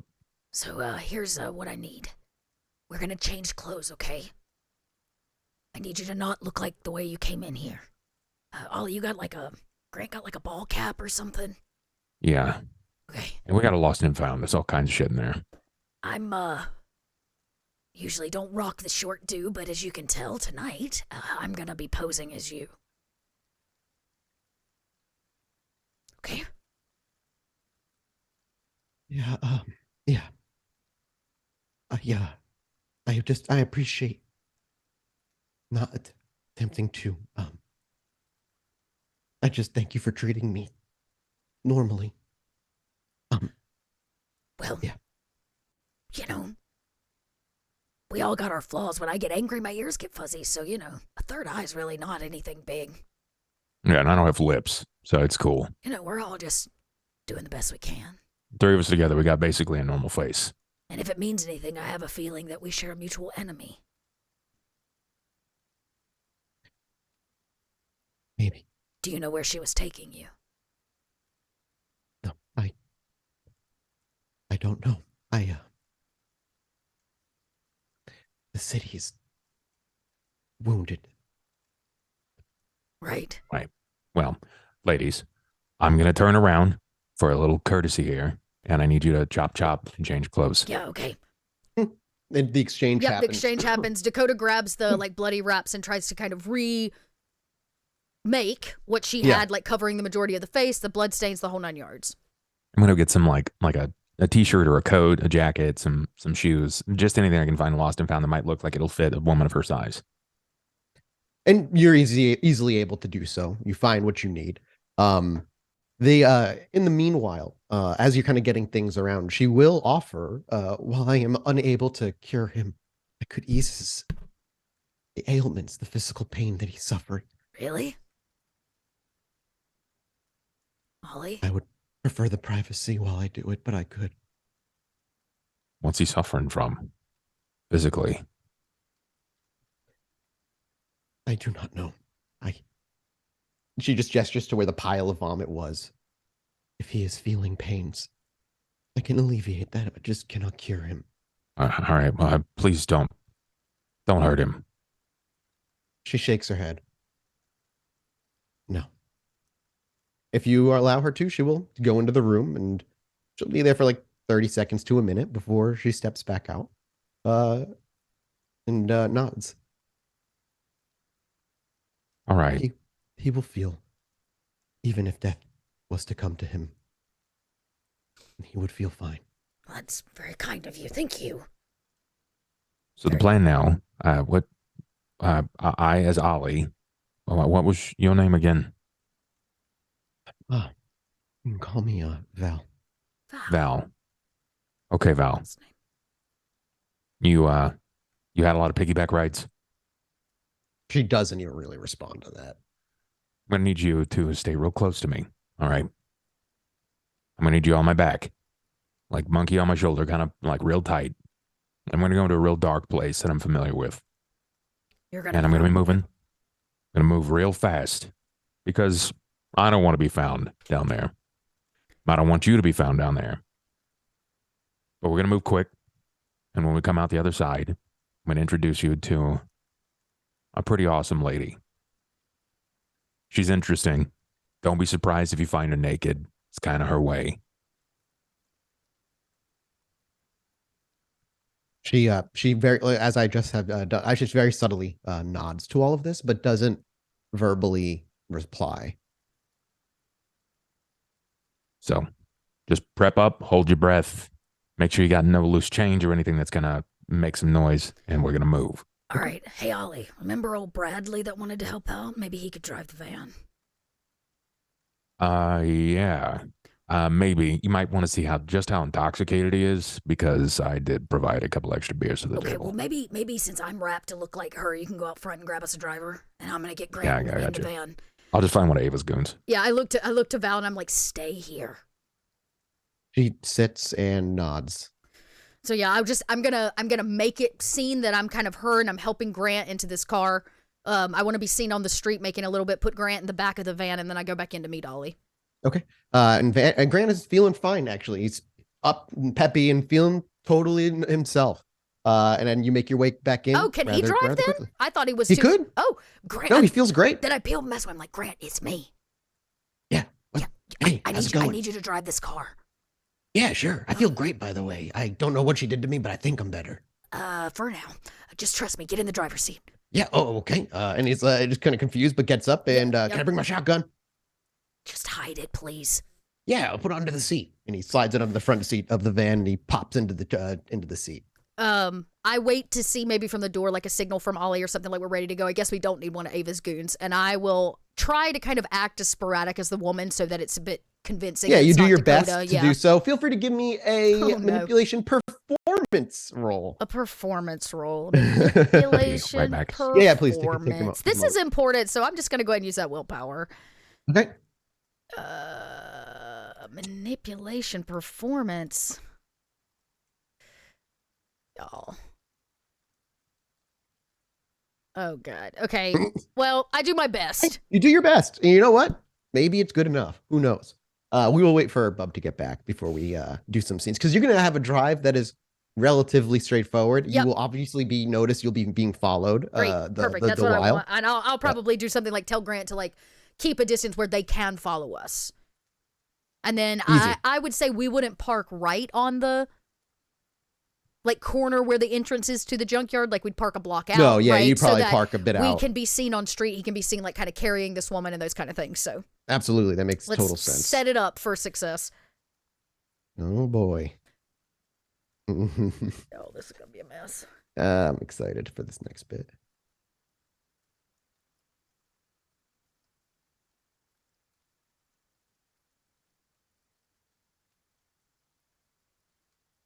My cat thinks she's starving. Oh, God, dude. My new cat, that's all. She's the most. I have never owned a cat as smart as her. And it's a problem when she's on a diet and she's not happy about it. Uh-huh. She has figured out how to pop the lock off of the tub of food and then uses her nose to get under it and uses her face to lift it and push it off. What? I had to move it into the garage. Wow. She has lynx tips on her ears, so the people who gave it to us think she's part Maine Coon. So She's just so fucking smart. She's figured out cabinets in 2 days. Yeah, she can I've open had to all put the baby cabinets. locks on my cabinets. Yeah, Mine I'm does gonna that have to do it too. And Mhm. the fact that she figured out the tub lock blew my mind. Amazing. I caught it on camera, and she's just like, "Pop!" I'm like, "You fuck, you little asshole." Yeah. All right. Yeah. So we're back. we hop in. We're just waiting on the signal from Ollie to drive that direction. And Ollie, as you throw her on your back and step outside, the signal is given, I imagine, before you. I'm not going outside. You're just going under. Yeah, you give the signal before you head. in my in building entrance to the labyrinth. Yes, there. Yeah, the in building entrance. I totally forgot about that. So the signal is given before you head back, through the window, and you watch as Dakota drives off slowly, or the car drives off slowly with Dakota in it, rather. And after you're satisfied that they're a decent distance away and you have some privacy, you make your way down the stairs. Where is the entrance? It's in your room, right? Or it's just before the room. It's like 3 steps up in the wall. Oh, yep, that's right. And you kind of, as you pull away the entrance and are able to clamber your way through, you close the entrance up back behind you. And with a little bit of climbing and a bit of a tight squeeze, you eventually do slide your way out into the labyrinth. Yeah, I'm gonna go as stealthy as possible. Silence of death. Don't even get to roll for a second. The whole thing. Don't you worry. Okay. Your foot places itself on the ground, and soon so does hers. As you can't really carry her on your back, kind of through that tight squeeze, you get a little bit of too wide. And as her feet touch the ground, immediately the walls and the ground itself gently rumbles. And as you look around and then turn back, your entrance is gone. She looks to you with wide eyes. How does Ollie look? Based off of what he's learned today, or what he thinks he knows, he's kind of coming to a newfound respect for the labyrinth. It's not a place, it's a thing. So he extends his hand. He grabs hold. He will put his hand on the wall. Mm-hmm. There is no divot, no entrance or exit. It is flush brick. All right. I'm pretty new to this place, and you've been here for a long time. Please let me walk through in the way that I was taught, so that I can continue being careful and showing the respect that you deserve. I wish to bring no harm to you. I just want to see your wonders. You feel as you speak to the labyrinth, her grip on your shoulders slowly tighten, realizing first that she thought you were speaking to her. But as the realization is that you're speaking to this, you can feel the fear in her grip. You begin to walk. You begin to walk the route that you know, following the symbols that you were taught. Moving in, at least for now, familiar looking places. They're familiar because 90% of it always looks the same, but there are always slight differences. A brick wall one time, a concrete one the next. Maybe mold growing in a spot that it wasn't there prior. Then the next time it's gone. And As for I'm about, walking, please. as I'm walking, and with her hand still, it's always weird moving through this place thinking that it was just halls, but now knowing that it's something more, something that's maybe even alive. I kind of feel like ants. And we're walking around a Titan, and I've got nothing for respect. Are you speaking to it or to Salubri? The answer is yes. Okay, so both. You're kind of saying both. Hang on a moment. I want to look at a rules for something because I don't know if it's actually something that'll matter. I'm using a PDF, so I apologize. It's not the smoothest experience. Come on, all the way. You know what? I'm clicking and dragging. There we go.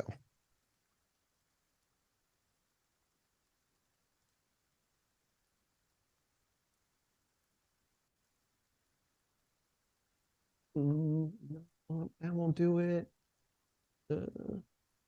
Maybe one other.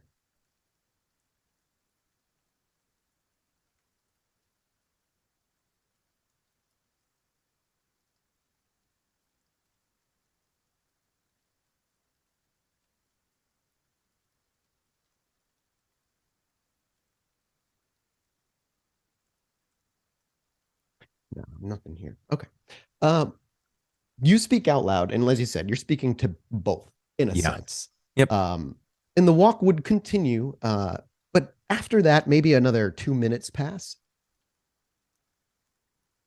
Where are we? This is old Chicago. Place before the burn. The city on a city. It's kind of how we do things, right? Build our foundations on top of other things. But a friend, Anas, he told me that this place isn't just a memory of yesteryear, that it's something more, that it's alive in its own way. I have to admit, I don't really come to understand the way you all live. I mean, I understand. I was taught. Just don't know why. Well, makes sense why we're in the dark, right? We're pretty hard to look at. We generally make everything look like disrepair, decay, and bullshit. So we're not turned away in the dark. It welcomes us. And we're generally good company if you can look past our scars or our lumps, our burns, the death. The Salubri make the worst company. We tend to avoid others. I'll be honest, I don't know anything about you. I just heard the word salubri. Perhaps that makes my safety make all the more sense to me now. Well, the thing is, if you're wanted, it's for more than just your blood. It's because you're good at other things. And the people that want you, well, they're not exactly my friends. I appreciate the sentiment, I do. But no, it is because of our blood. We are, I don't know why, I'm not a historian. I don't claim to be an academic. But for one reason or another, what we are the opposite in so many ways. We can heal mentally and physically. Our blood is, and I understand I risk my safety saying this, but more powerful in healing a kindred than many others. And there is true addiction. We feel almost like we were created to be, I don't know why. Or dangerous, because why would you not want to use our blood? I don't know. Why does anybody want to use any of our blood? What if I told you I could, with the will of a thought, simply heal your wounds from a distance? That's At a pretty pace cool. that can't be matched. Even when you are wounded by something that is beyond the norm, supernatural. See, I got a big thing about earning it. I don't like to take things for free. And just because you can do all that, that don't mean I earned it. You didn't scratch my back yet. Well, as I'm sure you are, as you're sure you know, you are not the most common among kindred. Oh, yeah, I know. I mean, Nosferatu, there's plenty of us. There's a reason they call us rats. We just kind of survive and keep going. But I don't like to think that I'm your average Nos. So far, you prove that to be very correct. Thanks, I think. I'm just tenacious. I got a bit of a bone to pick with some other people. So, hey, helping you directly aligns with my own personal goals. Plus, I just don't like to see people get hurt for no reason. She smiles, and while we can see it as viewers, Ollie cannot. So, you truly have never met a salubri before? Nope. No, I haven't. Oh, wait, is this where you hurt me or something? Please don't do that. That would be really bad for our relationship. She shakes her head. I am a healer.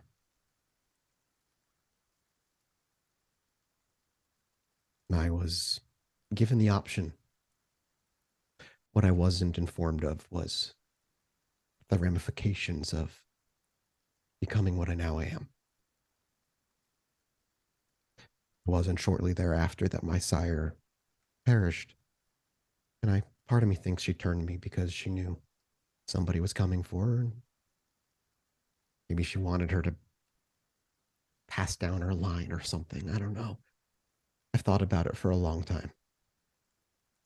But it was a quick lesson. Very quick lesson. Half-truths. The promises she made me were true. The rest was never told to me. Now I simply try to find a safe place to reside for long enough before somebody finds me and wants to drink me dry. I mean, it's not really a way to live, though, right? Like, it's kind of shitty. Of course, I don't want to live this way. Well, I mean, But I can't hide this. She no, gestures. You can feel her gesture, and you imagine what she's gesturing to. I get it. I get it. I mean, if you can heal people, why can't you make that thing go away? She shrugs. I believe everybody has a strange bane. Ours is oddly twofold. We get this lovely gift, though I would consider myself more lucky, as others, well, one had the eyes of a worm, black dots all over their forehead. It's bizarre, and I don't know why. Well, I mean, if it's really that bad and you want to hide it, a little bit of effort, you can find one of them Zim, right? They can fix it. They can make it go away. No. I've heard stories of people try Tremere, rituals, some call illegal flesh crafting, but it always returns. All right. Well, I mean, we go with some obvious. Like the next two things that I can think of is time to change up the hairstyle. Get some bangs. Cover it up with some bangs. And if that doesn't work, you get you a hat, I was partial to a headband for a while. bandana. I mean, that's the way to go. You got to watch out for your gang affiliations, though. She kind of you could feel her like make a shrug. I haven't had the luxury of being able to relax in a singular place for that long. Well, truth is, Val, I don't know if you're ever gonna get to. All right. So the other Yeah. option is to just let it go and accept a sweet death. And that's not fun. I figured I'd give LA at least a shot. I started out in Maine. You got a hell of a trip ahead of you. We're halfway there. I mean, when you pass through the Dakotas and like the whole Wyoming area, there ain't shit out there. There's a lot more cattle than not. I went out there as a kid, and it's a barren fucking landscape. A lot of sun, though. That's not great for us. It was a long and not exactly an easy trip, but I survived. Well, I wish I could tell you how long it's going to be before we arrive where we're going, but that's not for me to decide. And you say that as you turn a familiar corner. And as you do, a familiar place is not standing before you. Usually, this is where you hit the big concrete tunnel that seems to go on for an eternity, almost a straight line, an access to all areas. But now you're looking at a narrow brick hallway. And as you turn the corner, you actually watch as the brick inlays itself forward, Creating a path. creating a long hallway. Don't let go, okay? Yeah. Is that normal? Nah, newfound respect. We figure some things out. Ain't that right, friend? And I kind of like tap on the walls. There is no response, obviously. You said this thing is alive? Yeah, it's not quite living and breathing, but it decides who gets to come and go. She kind of seems to just be taking it into kind of spoken into silence. And you walk what's seemingly endless. You see no door in the distance, no wall, just pitch black. But you begin to notice the slight decline that the floor begins to take. And it's a slow roll. It's hardly noticeable at first, but eventually it is impossible to ignore. You wouldn't be taking us too far down, would you? You're not gonna let it control you, are you? It continues. Eventually, after about 10 minutes of walking downward, the floor levels out. The brick-lined walls, repeatedly all the way down, could drive someone mad. There is no way to tell if you're making progress, unlike other areas, the dilapidated markings are not there. It is uniform. And as I say narrow, there's maybe 2 inches on each side of Ollie between his shoulders and the walls. I whisper doesn't- under my breath, just please don't do this. Please don't do this. You walk on this even ground now for another 15 minutes. Or at least that's how it feels. Before in the distance, you think you might see the end. A wall, maybe. The further you walk, the more you realize things are changing again. The brick, while staying, is now beginning to slowly decay. The more familiar chips of brick with green moss and signs of age line your left and your right. It isn't a wall that sits at the very end, but a door. An old iron door with an old iron keyhole and no knob or handle to touch.